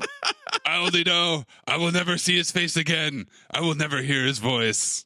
And I hold you responsible. Boris's death will be quick and it won't be pleasant. But before you die, this is what you'll see. Brings in Lenore, takes out a knife, cuts her throat a little. Nothing bad. Flesh wound. They chain her up, pull her upside down. How long will it take for the blood to rush to her head and have no place to go? About 30 minutes. How does he know that? You are right. You're an expert for this. So you have 30 minutes to watch her die. She had nothing to do with this. Let her go. Don't play the hero with me. Now we are going to catch your daughter. She will be sold to the lowest brother in this world. With the roughest, toughest, coarsest rope in our rope inventory. She will be abused by so many men. This will be nothing more than a piece of meat. And flesh. Entienden. The dog would not hurt. She will be abused by so many men. Many men. Throat expunchy come in her eye hole me. What? She can Supercharge that. You know what? I'm this many men. He said many men. I know what you're doing. Albanian 50 Cent. Come in her eye hole. Come in her eye hole me. She can't see.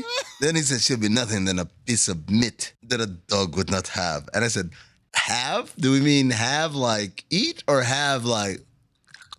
Do dogs fuck pieces of meat? I mean, pretty much when dogs fuck, isn't that a piece of meat? Like a dog with a bone on this one. A boner on this one. I'll just say it. Boris, not a good person. Not only did he know about his son's extracurricular activities, he might have been complicit in it. That might be the family business going on. He's not just the president, he's the client too. Yes. Yeah, the reviewer who's like, who's the bad guy? I think it's the guy who's ignoring the sex trafficking and... It's everyone who's not Lenore. We calling Kim a villain? I guess because of the grenade. She blew up someone's car.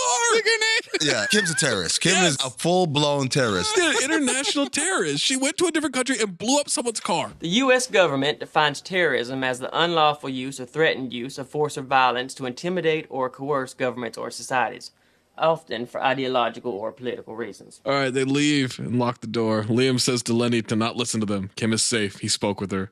Tells her to remain calm. Lenny passed out, man. Yeah, she's out. Boris goes into a break room. Everyone's watching soccer. In a 20 CB TV. That little ass 19-inch TV. It's little as fuck. How are y'all watching anything? You guys got money for guns and vintage Benzes and leather jackets? They don't have a couple $100 for a decent sized flat screen? Mm-mm. Where are you going to put it? The room's full. This is the same building that has a busted piano. This is essentially an abandoned kill station. Kim bolts from a taxi when it gets stopped in traffic. Doesn't pay. Liam is trying to cut his restraints. Lenny is bleeding out way slower than she did when she got her throat slashed in Taken 3. Yeah, Lenny also has no-show socks on. Weird thing to notice. It's a weird thing for them to focus on. It's a weird thing to notice. But why would they care about that detail? Why do you care about that detail? Yeah, I don't. Because I saw it. Why would they care to place it there? She's just wearing socks. Amin's in full White Lotus mode where everything's got a meaning. Everything matters. That tattoo means something. Well, the tattoos do mean something in this movie. Yeah. It's on the hand. I don't care. Future callback. He breaks free, lowers her to the floor. Kim's waiting for the call. She runs up to a roof. Lenny's starting to regain consciousness. Liam calls her. Set off another grenade. The plan? Throw grenades around the city of Istanbul to use echolocation so his daughter can know which dungeon he's in. He doesn't tell her to see if there's nobody in the way now. He just says set it off. Oh my God. Zach, that's not the plan. The plan is commit acts of terror. That's the plan. Oh, I meant it in a very Nathan for you kind of the plan. She tosses it, blows up a water tank. Water crashes down from the roof. Floods a lovely cafe. The water washes down on all these poor people just trying to have a cuppa. Yeah. You're close. Keep moving east. Count to 30, then set off another one. Set off another terrorist explosion. Yes. She's running on the roof. She's counting. They cut back to the guys in the room because they hear the explosion now. And I said, seriously, this screen is smaller than the laptop I'm watching this movie on right now.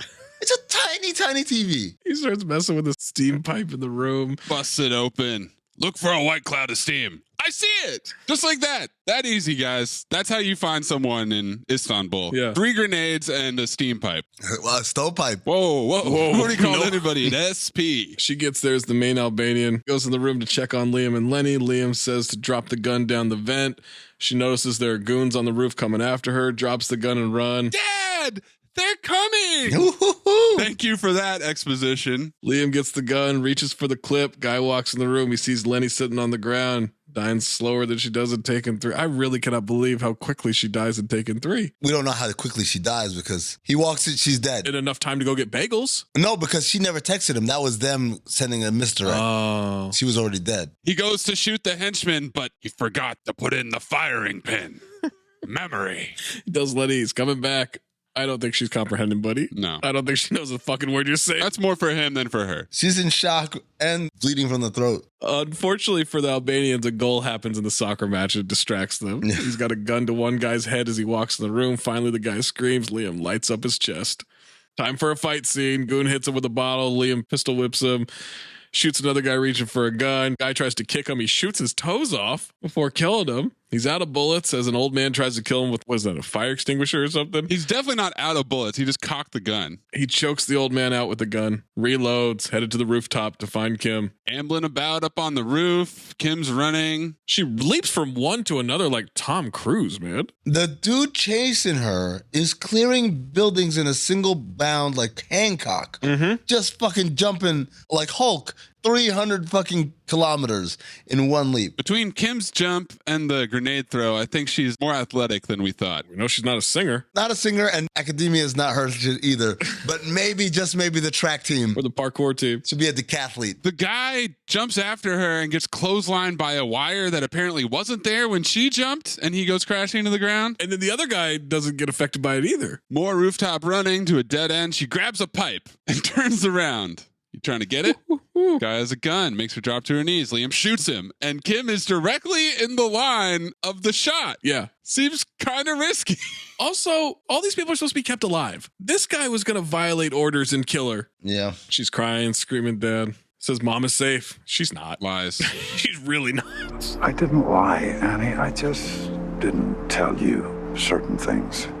They walk to a taxi. Liam says, slow down, because she's walking a little crazed. He puts her in the front seat of the taxi, and the driver's like, oh, I've got a fare. I've got to get up from this table. And Liam just steals the taxi. Add Grand Theft Auto to the list of many, many felonies committed. Kim tells him the man had the same tattoo as the guys in Paris. And that's the part where I said, wait, they just left Lenore there? Liam says they want him, not her. Buddy, that's not going to quell any of this trauma happening. She's not going to be, oh, okay, cool, I'm good. No, thank God.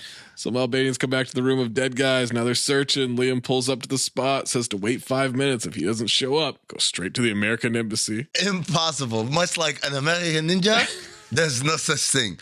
5 minutes? Just walking inside is 5 minutes. He's already down to 3 minutes as soon as he gets his gun out. He types U.S. Embassy into an old school GPS. Turn of the century, bitch. Those little TomTom or Garmin ones. Garmin, yeah. The day they came out with like Google Maps, I was like, thank God, man. She hops in the front seat. Good thing she had those driving lessons, guys. Call back. Ugh, not enough. Maze, let me tell you something. No. Wait till we get to the driving. No, you've gone too far. She's going to help Dom Toretto save the world at some point. She's an expert driver. Two goons are carrying Lenny off. He finally finds her as they're loading her into a van. They drive off and he just stands there. Yep. Man of action. She's down to 20 seconds. The police show up. One of them calls Rade. Liam comes up. As Kim starts the car, the guy notices and Liam shoots him. There you go. Kill the cop. You cop-killing piece of shit. Okay, now we were adding felony murder of a law enforcement official. Oh, but the cops are corrupt, so. Number 2, the old iOS looks so fucking corny, man. It does. It looks terrible. That old timer, I was like, ooh, with the greens and the blues. But remember, it was revolutionary. It looked so cool at the time. I'm so glad we moved on off of that. He gets in the taxi. We get this exchange. You killed him. I had no choice. Now move. Kim, I'm sorry. Are you shocked that your father is a murderer now after 2 movies of this shit? How do you think you got there, lady? He asked you to throw grenades across the city. Just so he could find out where he was. He's going to have Kim drive? Oh, full circle because of the driving lessons. Hits her with a quick Cobra formula. Do you know how to shoot? No. Then drive. Cobra formula, same note too. Yeah. Boris tells his guys they escape. Cops are after the taxi. Dad, I have to stop. I just shot one of them. No. Go. These little bitch ass cop cars, what are they gonna do? She Tokyo drifts right into a cop car. He's just screaming at her. Go, move. He is barking orders at her constantly. It's her first car chase. Maybe give her a little wiggle room. Minus the collision with another car. This is exactly how my father taught me how to drive. Screaming the whole time. There is more care in the instructions that J.K. Simmons gave Miles Teller in Whiplash that he gives his daughter during this car chase. This is Turkish bumper cars. Is it fair to give her the Helen Hunt driving award if she doesn't have her license and is running from the cops in Turkey? No, because she power slides with the e-brake. She's amazing. She drifts. She's whipping this fucking car around and reverse into forward. Putting that shit into neutral and then fucking cutting the wheel. Go, faster. I must have hit the go back button 18 times to confirm that it wasn't him grabbing the wheel for her. Yes, or hitting the e-brake or anything, yeah. That's her doing all of this shit. She is no Helen Hunt. Helen Hunt wishes she was Kim Miles or whatever their last name is. She'd be alive. Mills, right? Kim Mills? Kim Kilometers in Turkey. KM. He finally starts shooting his gun after a long time of not shooting. He's a terrible shot, by the way, for talking all that shit about, can you shoot? Then drive. Nigga, you can't shoot either. Drive faster. I can't. Keep going. She's speeding in a straightaway, brakes and swerves to avoid a van. Car goes skidding like in Bad Boys 2. It sure does, man. She hits that Tokyo drift. They turn. He's got a clear shot of the SUV chase and kills the driver. It hits a car, goes flying into the air, tumbles to the ground. In slow motion. Shout out to the camera work, by the way, on that car flipping. And he just yells, move, go. Come on, Kim, move. She's like, I'm trying. Another SUV is chasing. They shoot out the window.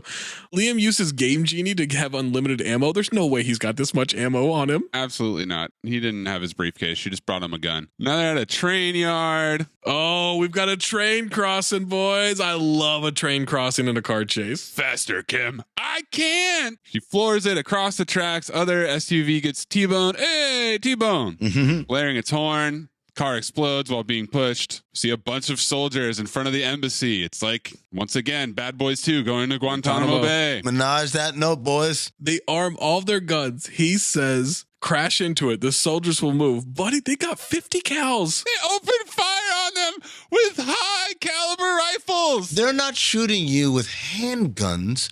They're shooting you with anti-aircraft weaponry. Yeah. So they duck. He tells her to stay low. Frame gate.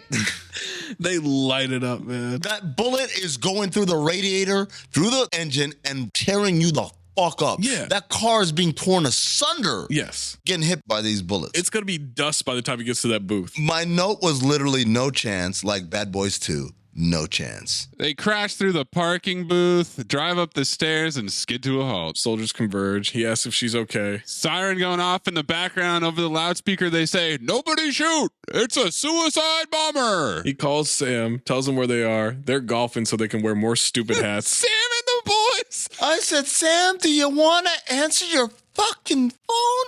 I called you 3 hours ago. You didn't even call back. Says call someone. Make sure we don't get shot. He has that kind of pull off one phone call? I can't get to the phone call yet because Uncle Rico still got his fedora, but DB Sweeney looks so... Oh, DB Sweeney, man, is had it up. Fucking stupid. He's got a very small cowboy hat on, and his handlebar mustache looks taped on. They all have different hats. We got a fedora. We got whatever the fuck DB Sweeney's wearing. We got a little driver's cap. Holy fucking shit. Brian's hat just got him in huge trouble in a meeting. God damn it. Mr. Andrews made Brian take off his hat. He said it was distracting. He said if anyone disagreed, he'd let Brian keep the hat on. Nobody said shit, dude. Nobody said shit. Bree, what did he do when Mr. Andrews made him take it off?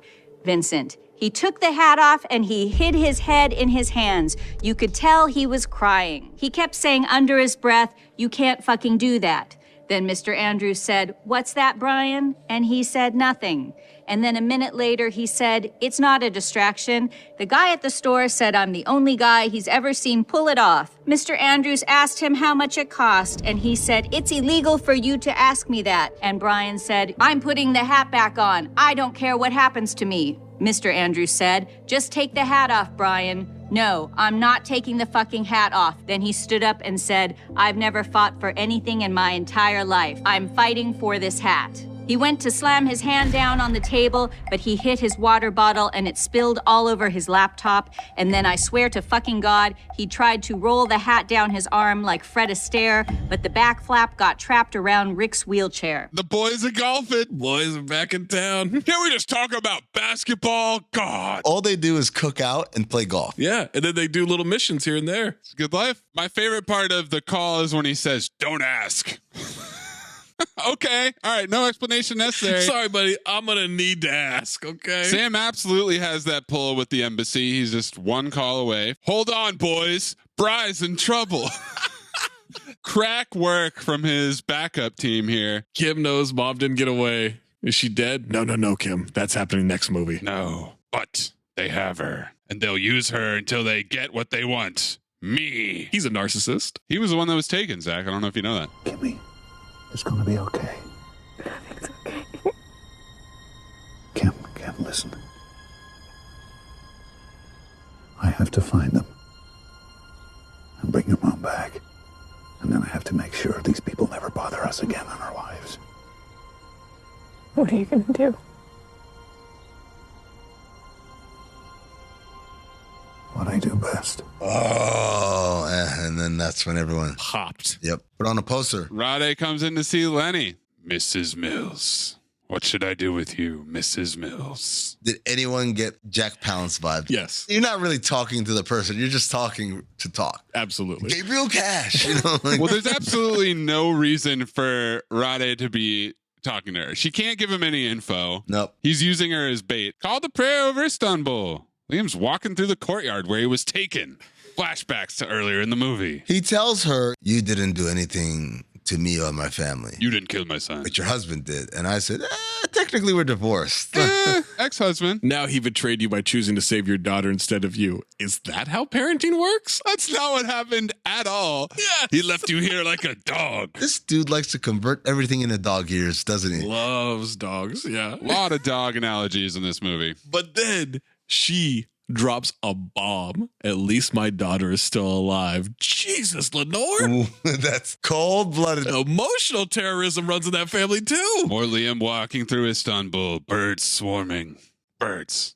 Man singing. Boat horn. Does he think they took her back to the original hiding spot? Well, they did. Guys, he imagines that they took the van onto a ferry, so he gets on a ferry. And he's just looking out at the water pensively. Motherfucker, what? Well, you heard the boat horn. Yeah, I remember the boat horn. That doesn't mean the van got on a ferry. That's a big fucking leap. Before Taken 1, he is out there doing every little bit of recon that he can and figuring out using all of his particular set of skills to find his daughter. This one, he just fucking guesses. Zach, don't be silly. He memorized everything that happened when he was taken, and he's following his steps. He's retracing his steps. They didn't get on a ferry, though. Didn't they? No, they just heard it. They're at a new place. All right. He went back to the old place. Well, he's walking through an alley, and this is where Scissor Me Timbers gets his scissors back out. Now Liam's walking past a bunch of bird cages. Birds. He's just using the sixth sense. There's a man playing a Comanche and kids kicking soccer balls. Yes, that same old man was there playing the same instrument before. He never moves. He's there 24/7. He imagines a van going up that street. Scissor Me Timbers is dragging scissors down her body. Scissor Me Timbers loves these scissors. God, he's got one move. There's like 1 billion dogs in every city. Oh my God. How do you know that bark is the same fucking dog? Not a single one of them has a leash or an owner. Sees a guy smoking a cigarette, so he slowly picks up a chain that's sitting right there and chokes him to death. Yep. Scissor Me Timbers cuts open part of Lenore's shirt very intensely. He is playing with his food. Dog's barking, Goon yells to shut up, and then Liam sneaks up and kills him from behind, grabs an AK. The dog is waving its tail. I don't know why that resonated with me, but it did. Just watching that dog wave the fuck out of its tail. It was happy to see Liam. Yeah. This guy's still running scissors. Scissor Me Timbers dragging the scissors across her lips. Liam comes up to a room full of goons. I call this the henchman green room. It says to shoot the dog. Liam walks right into this guy, unloads the AK into his stomach. Liam guns down the other two. Walks out into a center courtyard. Guys spraying bullets from the floor above. Oh my God. Liam just waits. Calmly fires a shot. Takes one shot, kills the guy. The guy falls down the middle, still shooting his gun wildly while he's falling. That was a great move. I love that. Everybody shooting a gun in this scene. I said, it's so inefficient. They are literally just spraying everywhere, not even looking, not even holding the gun properly. Just hold it around the corner and just blah, blah, blah, blah, blah, blah, blah. Then a guy comes up with a knife. Liam just throws him down where the body is. That guy literally brought a knife to a gunfight. Get the fuck out of here. Two guys fire machine guns through walls, almost hit Liam. Liam shoots one through a bullet hole. He hears a gun cock and hits the deck because that's his super hearing coming back into play. That's how he was able to echolocate with the grenades. And yes, the guy peeks through the bullet hole. Liam reaches up and shoots him. Bad Boys 2. Another Bad Boys 2 crossover. That's 3. Another one fires around the corner blindly. That was the laziest gunshot. He's so scared, at least. He's down on the ground. At least he was under the body in Taken 3. He's just lying on the ground on his back.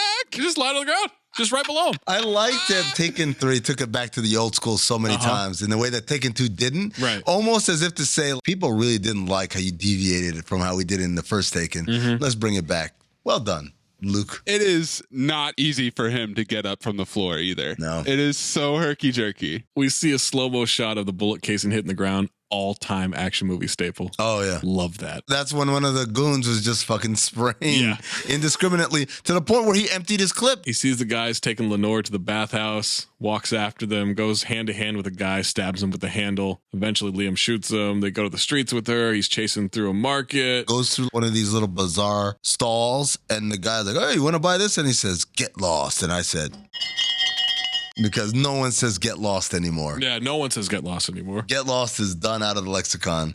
And you know what? I kind of miss it now. Sure. It used to be really corny, but sometimes you want to tell someone to get lost. Liam's taking his sweet ass time, by the way. He's ambling. He searched the bathhouse, sees her on the ground. Now we've got guns face to face with Scissor Me Timbers. Oh. They're gun to gun. The way they're mirroring each other's actions. Very face off. He realizes what I have to do is smack his gun to the side. Yeah. And so then they both do the same move at the same time. And I'm like, oh shit. You just done met your match now, because Sesame Timbers is the only one who's actually like fucking going toe to toe with Liam Neeson. They grab each other's forearms and move the guns to the side, shoot 3 or 4 times next to each other's heads. And Liam is squinting and scowling so hard. The way their arms are interlocked holding the guns. They're scissoring. It's like scissoring. Well, I was going to go with the classier version, Maze. Oh, okay. When married couples drink their first glass of champagne together. Oh, the wraparound, yeah. Oh, champagne. And enough champagne to fill the Nile. Hey! Oh, champagne! They struggle. Both release each other's ammo. Both guns get tossed. It is a hand-to-hand display, man. These guys are incredible. They tackle each other onto a big marble table, a sumo wrestling ring. I'm not sure what this room is. It's a bathhouse. It's a Turkish bathhouse. So I assume it's like something along the lines of it's supposed to be on fire and they throw the water on it and the steam comes out, but right now it's not turned on. That thing's enormous. You think that whole thing is on fire? Yeah, because it's a big room. Yeah, Turkish bathhouses, man. That's their thing. It's Turkey. They have bathhouses. You keep saying Turkish bathhouse like it explains everything. Well, there they just call it a bathhouse. Okay. Liam read that in a book, I'm sure. Liam's like 9 inches taller than this dude, by the way. Yeah. But Scissor Me Timbers is holding his own, man. Yeah, he is. I'm telling you, this is the first true match he's met. Liam removes his jacket. I'm like, oh, shit. Real hand-to-hand combat, boxing, grappling, countering. Eye gouging. He gets out of a Liam sleeper hold. Sleeper hold. He gets a little knife out, starts swinging that between his knuckles. The most upright fight I've ever seen. No hips bending, no knees bending, nothing. Absolutely not. Zach, before they started the fight, they made it clear. Nothing in the face and also no bending. Yeah. No bending. He goes to take the knife out of his hands and gets clobbered. Then the dude kicks his janky knees. He'd be done after this, man. He'd be done, man. Remember when you had to do rules before you fought? Yeah, man. Wow. Is that a 20CB thing? I feel like kids fight dirty nowadays. They just go do whatever. Back in the days, you'd be like, nothing in the face and nothing in the nuts. And I'm like, all right, cool. Now everyone's an MMA expert. Yeah, you just 20CB fighting etiquette. Put a thumb in someone's ass now, and that's just cool. That's part of it. You don't see this shit all the time in MMA? I've never seen someone put their all the thumb time in another guy's ass during a fight. They shove the thumb right up the ass. They call that the El Hassan. No, I'm a 20CB guy, man. I have standards. Okay. MMA, thumb up the ass is what I'm looking up. Fantastic. The algorithm definitely needs that. Scissor Me Timbers clocks Liam. He hits the deck, falls off the platform. The guy picks up the knife, goes for the killing blow, but Liam blocks it, grabs him by his legs and ass, pulls his ass down, man, lifts him up, and slams him on the ground, snapping his neck against the side of the platform. The Dolphins have cleared him to start on Sunday. By the way, I'm sending you guys clips of multiple MMA fights. I don't want clips of thumbs up the ass. Don't send me clips of guys putting thumbs up the other guys' asses. I'm just telling you because you guys are like, that happens? And I'm like, it happens all the fucking time. The listeners will know. Warriors fan sticks his fingers up a dog's ass. It's not. It sounds like something completely different. And now for something completely different. It says must see and then a puke emoji. I don't want any of that. The listeners, just like they support me on Val Kilmer versus fake Val Kilmer, they'll support me on this one. Nobody supported you on that. I didn't get a single fucking tweet. Fucking bullshit. Yes. What are you talking about? An outpouring of tweets. An outpouring of tweets as usual. God. Also DMs on Instagram. Yeah, I'm sure. I'm just saying. Good for you. Oh man, I'd love it if you'd follow me. I agree with you on Val Kilmer. They never say that. Oh man. They never ask to follow. You're so funny. You know what they say? You're probably never gonna see this. That's what they say, because they know. No, you know what they say is, hey, you might have something here, but by the way, I fucking hate the rule of 2. Fuck all those people, by the way. Suck my dick. How about that? Okay, so they fight. He's almost about to lose the fight. Then he like blocks and then he flips and all of a sudden now he's got the upper hand. Yep, we described all that. And I'm just trying to catch us up. Because you were putting your thumb up somebody's ass that whole time. No, I was looking it up. Yeah, you're trying to catch us up? We already went through this. But now here's the thing. Me, Maze, and the listeners already went through He holds his face and they're so close and I said... Because there was tension between the two of them. You thought they were going to fuck for a second? I thought they were going to make out. You thought they were going to make out? He looks into his eyes as he dies. How did he kill him? Did he steal his nose? He did the whole, oh, got your nose. It's a very weird, gentle little final neck snap push, I guess. Yeah, but the problem is they didn't give us the satisfaction of the bones crunching. They did music. Just give us the sound effect. Mission accomplished. They're just looking at each other. All of a sudden, he just fucking strokes his face. All of a sudden, the guy's dead. Like, what's going on? Picks up a gun, goes back to Lenny. She coughs. She's still alive. So he goes and gets Scissor Me Timber's phone, calls a number. Here's a faint ringing in the other room. It's Rade, who's just standing there. The faint ringing is, I got the eye of the tiger, biter. Bad move, bad song. That's art. That's good art. What are you waiting for? You have other sons? 2. And if I killed you, they'll come and seek revenge. They will, for sure. And I will kill them too. For sure. You can change that. You can go home, live your life, enjoy your sons and your grandsons. I feel like we've tied up all the loose ends, man. And my other son, Marco, the son you killed. Am I supposed to just forget that? Just to forget it? No. No. So throughout this movie, he says the signature, no. But this time, as I was waiting for him to say it like that, he didn't. He said, no. It was kind of like a sharp no. No. You'll just have to live with that, like the parents of all those kidnapped girls. Or you can die here. What are you telling me? What I'm saying is if you give me your word, I will throw down this gun and simply walk away. Why? Because I'm tired of it all. Oh, okay. Same note too, bro. Unless this movie does well at the box office, then we'll find a way to make a third. Boris nods. Liam drops the gun. Boris picks up the gun. It clicks because it's finally empty. Yeah. For the first time in this movie. No firing pin. Liam shows him a single bullet. That's the one bullet that was left. Drops it, and then just pushes the guy's skull into a hook behind him. He mushes his face. No. To death. Not a hook, not a mush in the face. A second got your nose killing. That's why kids are so freaked out when you grab their nose. Just kill him. Boris dies, unfortunately, with his ass on. Mouth and eyes wide open. Tough end for Boris because he had a great movie, but he missed the shot at the end. His name's Murat, by the way, not Boris. Boris the Blade, Snatch. Boris the Blade.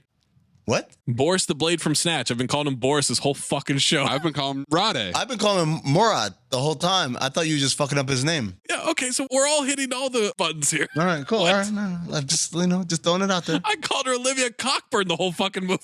No, you didn't.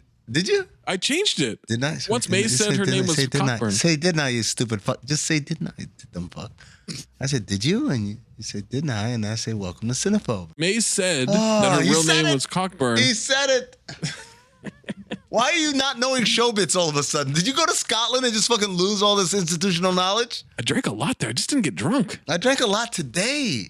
Right now, in the course of this episode. I mean, useless. We're 4 hours in and he's already drunk. He's got to do something at 1 a.m. He's going to be drunk. Cinephobe is going to be at 1 a.m. and he's not going to be able to do it. Like, wait, are you kidding me? He's hammered. Why do you think I said Alex Baldwin?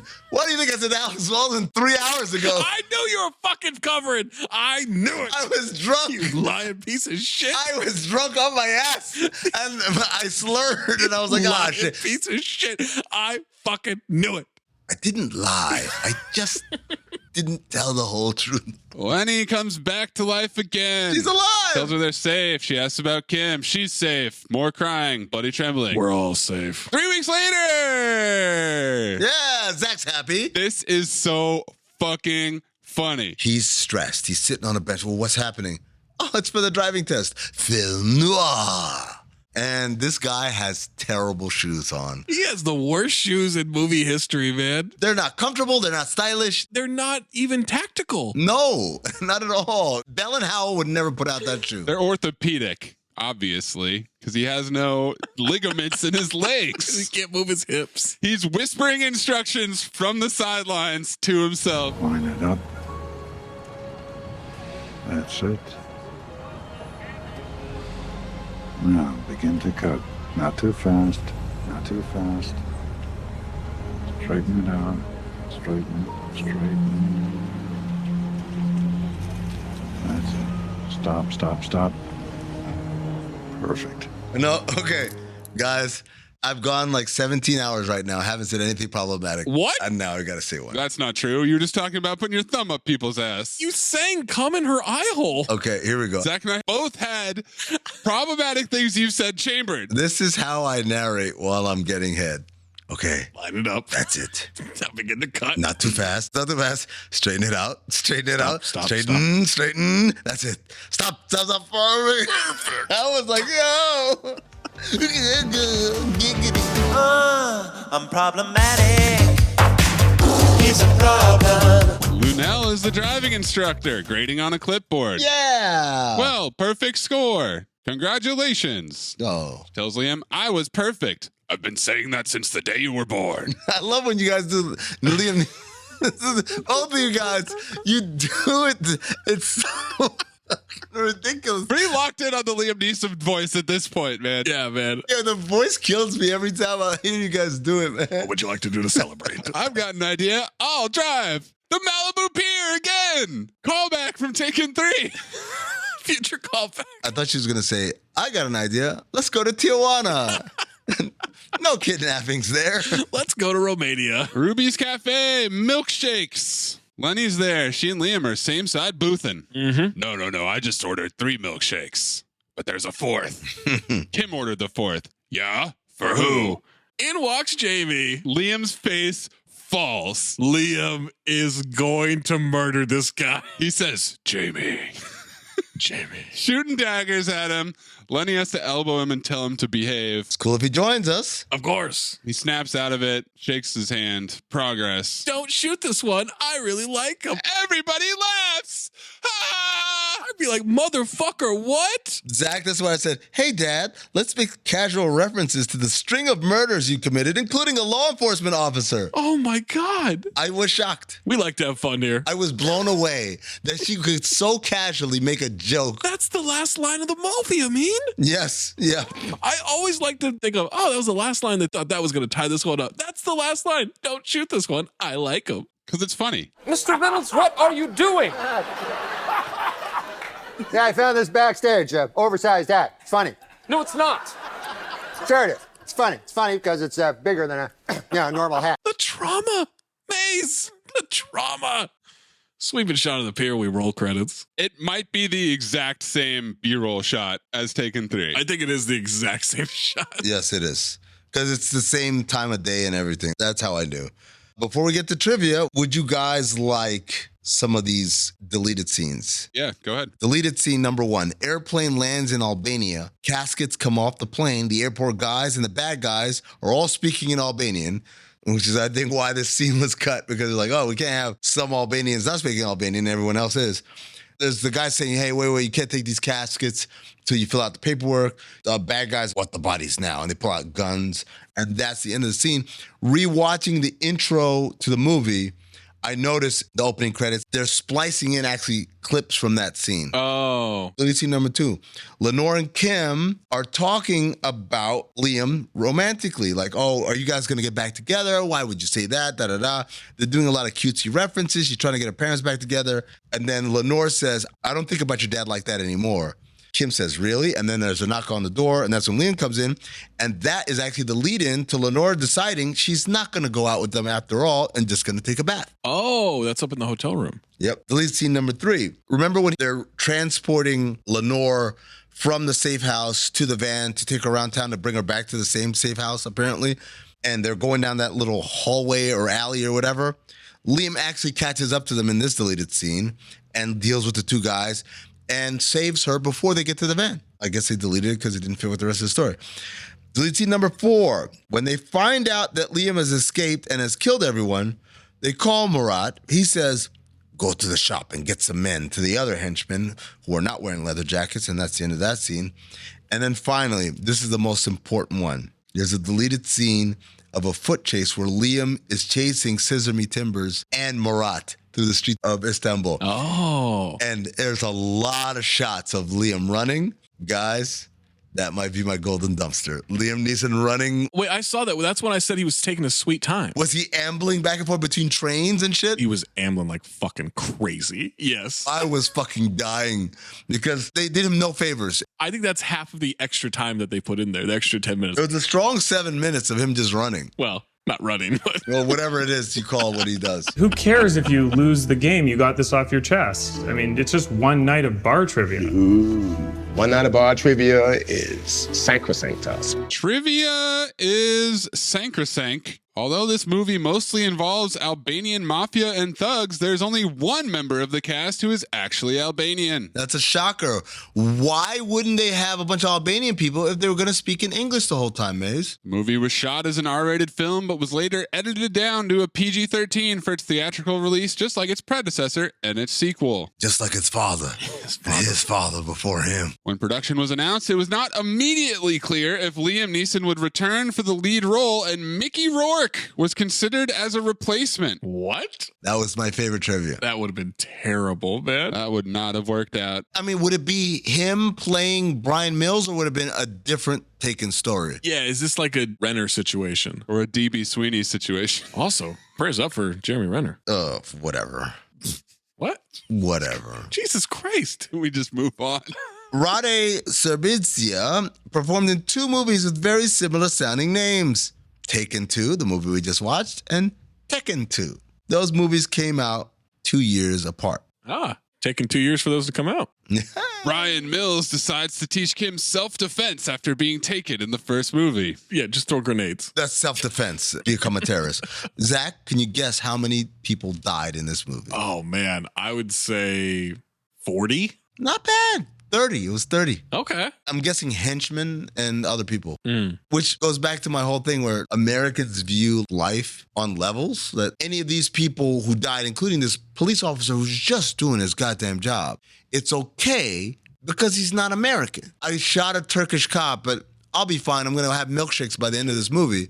That's insane to me. But I realize the reason why is because the people who make this movie are people who think about these things as, well, they're all weird-looking, swarthy people. They must all be on the side of the bad guys. Can you be weird-looking and swarthy? Yes, because some people are intimidated by swarthy and some people are turned on. It's like a fucking fetish. Give me that Tony Medley, Zach. Okay, for children. Which is just unbelievable. I'd show my kids this movie. The original Taken was one of 2008's best movies, directed by Pierre Morel and written by Luc Besson with Robert Mark Kamen. The sequel is also written by Besson, but is written by Olivia Megaton, also with Kamen. The first was relatively realistic. In the first, Liam Neeson's daughter was taken in Paris, and Neeson spent the entire film finding her and telling her abductors. Telling her abductors? What does that even mean? In this sequel, Neeson and his wife are taken in Istanbul, and the rest of the film is Neeson escaping and killing his abductors. This one, while tense, is loaded with some pretty silly things. I don't know which one is the silliest, so I'll just list a couple of them. Neeson uses a handgun that he must have found in the Republic Pictures prop room, because it never needs loading. Yeah. Same note too. Liam just shoots and shoots and shoots and shoots, and the bullets keep coming. I haven't seen a gun like that since Gene Autry and Roy Rogers stopped riding the range. There it is. The second one is Neeson's remarkable ability to find a needle in a haystack. The way he figures out where he is located after he and his wife are abducted and blindfolded is indeed ingenious. It's what? Ingenious. However, when he starts going to look for his wife, credulity is strained to the breaking point. He had enough at that point. I did too, to be fair. Jesus Christ, I'm thinking like Tony Medley now. Maybe the weakest part of the film is that the bad guys just aren't that hateful. They are led by the father of men killed by Neeson and Taken, but the leader, being the father of a slain son, is basically just a loving father bent on revenge, even if his son had been a monster. His henchmen are basically nameless and faceless people whose only purpose is to be slain by Neeson. Whoa, there's a name. Scissor me timber. Because of the bad word of mouth and because I did not see it in a screening, I was not expecting much here.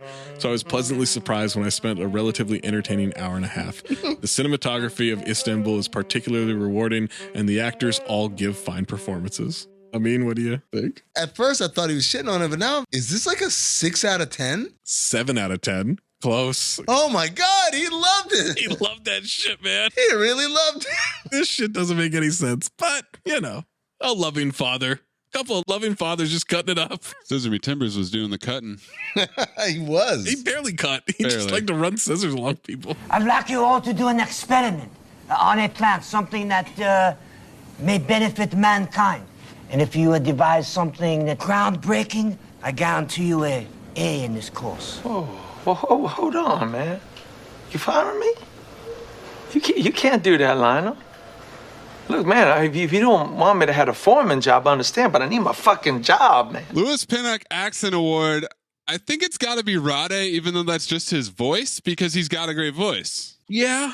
I mean, he's supposed to be Albanian. He's not Albanian. That's the reason why they did it all in English. Right. Well, that's what I'm saying. He's supposed to be Albanian. I don't necessarily know what an Albanian accent sounds like. Sorry to be ignorant here, but I'm going to guess it doesn't sound like Rade. You ignorant fuck. Have you never heard BB Rexa? But not very many other people talk in this movie. Definitely not very many talk with an accent. On the topic of BB Rexa. I saw today. Why? BB Rexa's fucking Albanian. And then I said, oh, on the topic of BB Rexa. What's the Lewis Pinnock? Fuck you. Okay, like, you know what? I was going to tell a real fun story, but fuck you. Go ahead and, I don't know. Oh, it's Rade. Okay. Move on. Let's show them who the horsemen are, guys. Yeah, we got soul.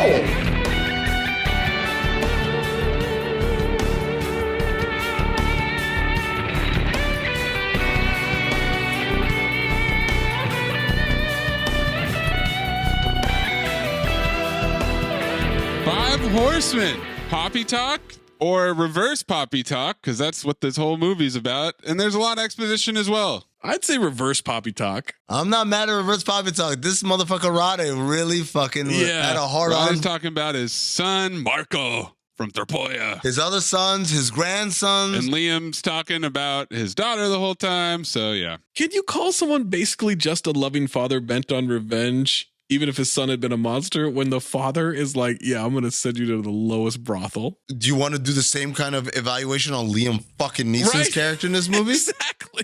They're both pieces of shit. They're bad people, man. They're both having sloppy steaks. Oh, yeah. I'd slick back real good. I used to be a piece of shit.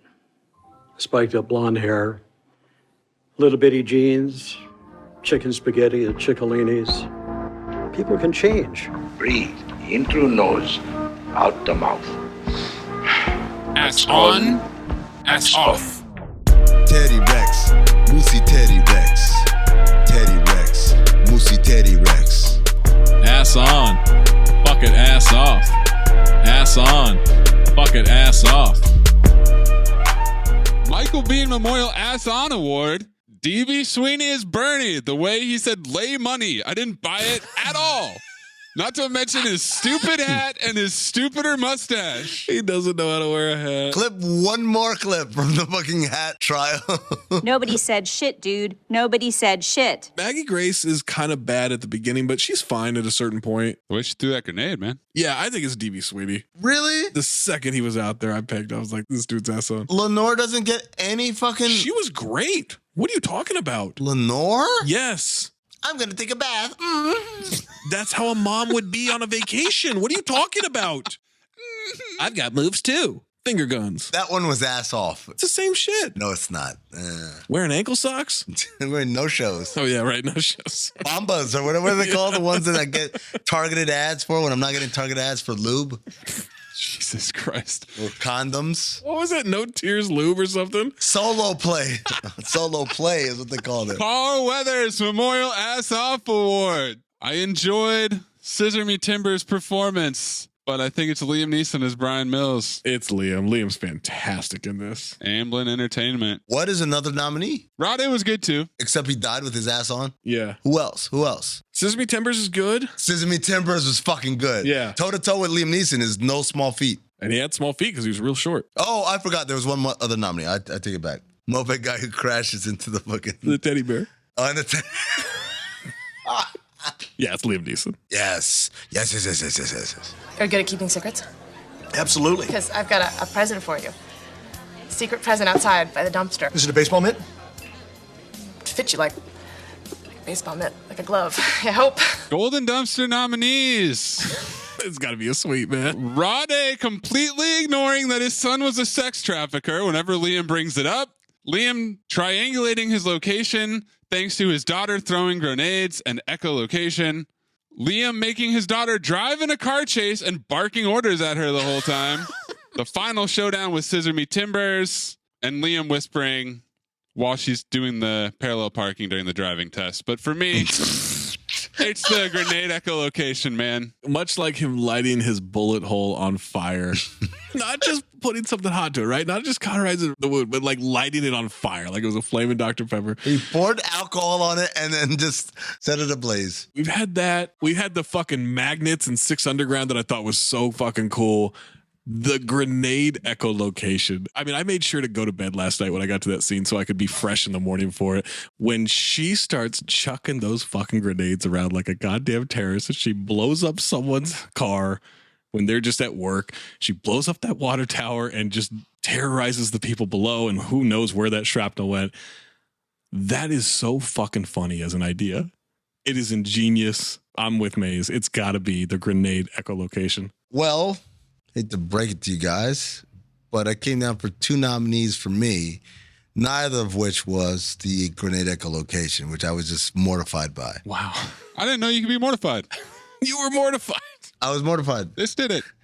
If I was white, I would be mortified. The deleted scene of Liam Neeson chasing after Scissor Me Timbers and Murat. Chasing is aggressive word choice there. Foot chase. It's called deleted scene. Brian foot chase extended. It's so long. It's definitely extended. Harder. But it was so funny watching. I laughed so hard. This was full body. We're seeing his legs, the way his hips move side to side. It kind of bobs back and forth. We're seeing the whole thing. Not the whole thing. It could not supplant what was clear and far away the golden dumpster for me. Murat telling Lenore, now we're going to catch your daughter. She will be sold to the lowest brothel in this world. She will be abused by so many men. She will be nothing more than a piece of meat and tendon that a dog would not have. That scene had me crying maniacally because there were so many things. Yeah. Whether it was the 50 Cent quote in there, whether it was the meat and tendon, whether it was questioning what a dog would not have actually meant.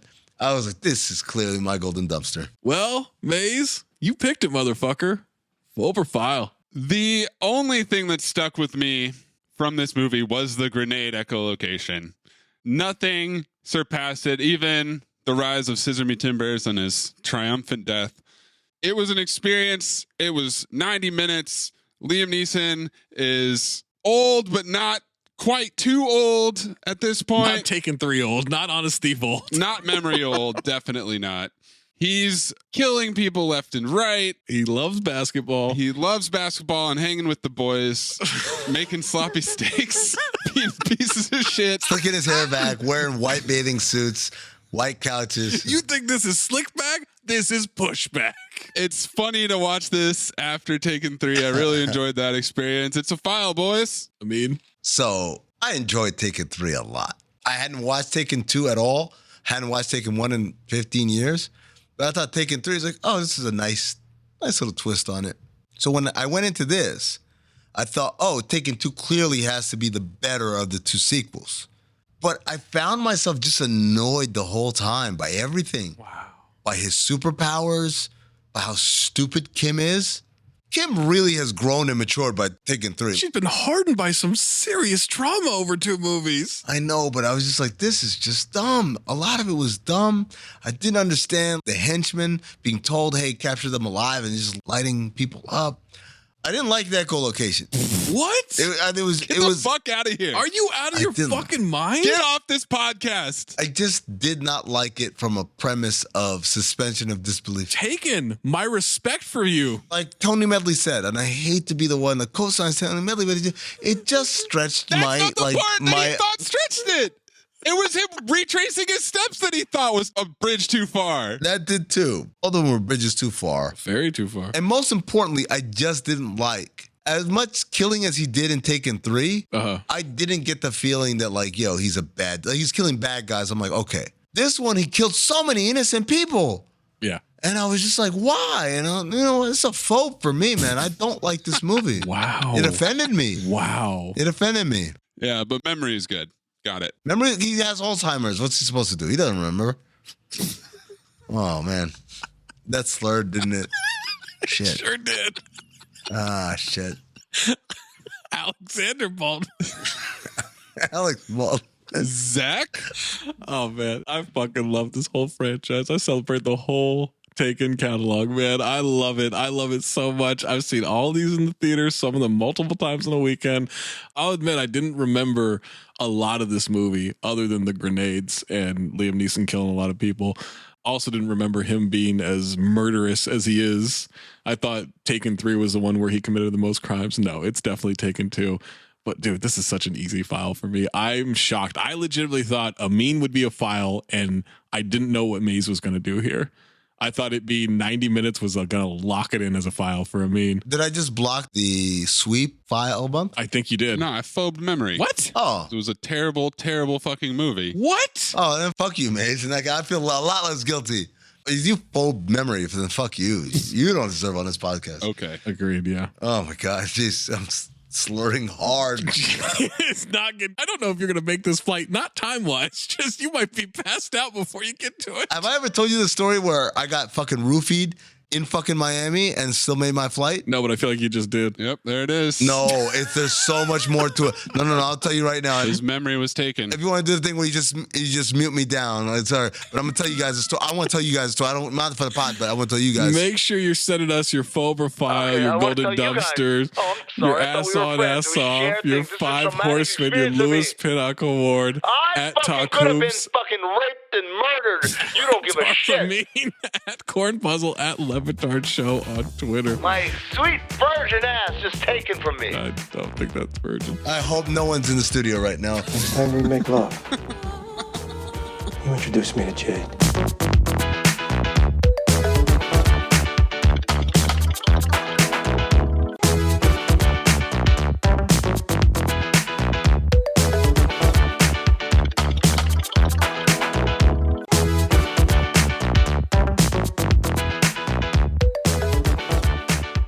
We want to talk about what's next, guest? Yes.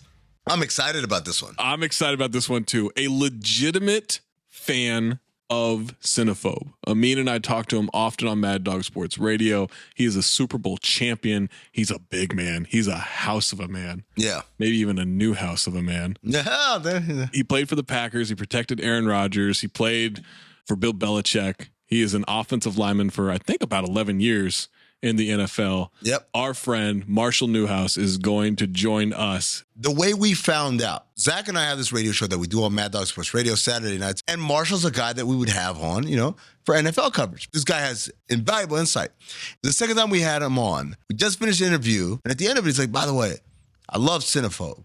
And me and Zach are like, well, hold on now. Yeah, I looked it up. Yeah. And then he starts tweeting us like specific show bits. Holy shit, this guy's a listener, man. He really does, yeah. That blew my mind. Yeah. I knew for 2023, our first guest needed to be Marshall Newhouse. And so, Zach, you provided him with a list of movies. A list of Liam Neeson movies, and he made a selection, man. He really did. What did he pick? Did he pick one of these Amazon Prime ones that we keep seeing? No. He's taken the 2019 action-adventure comedy Men in Black International.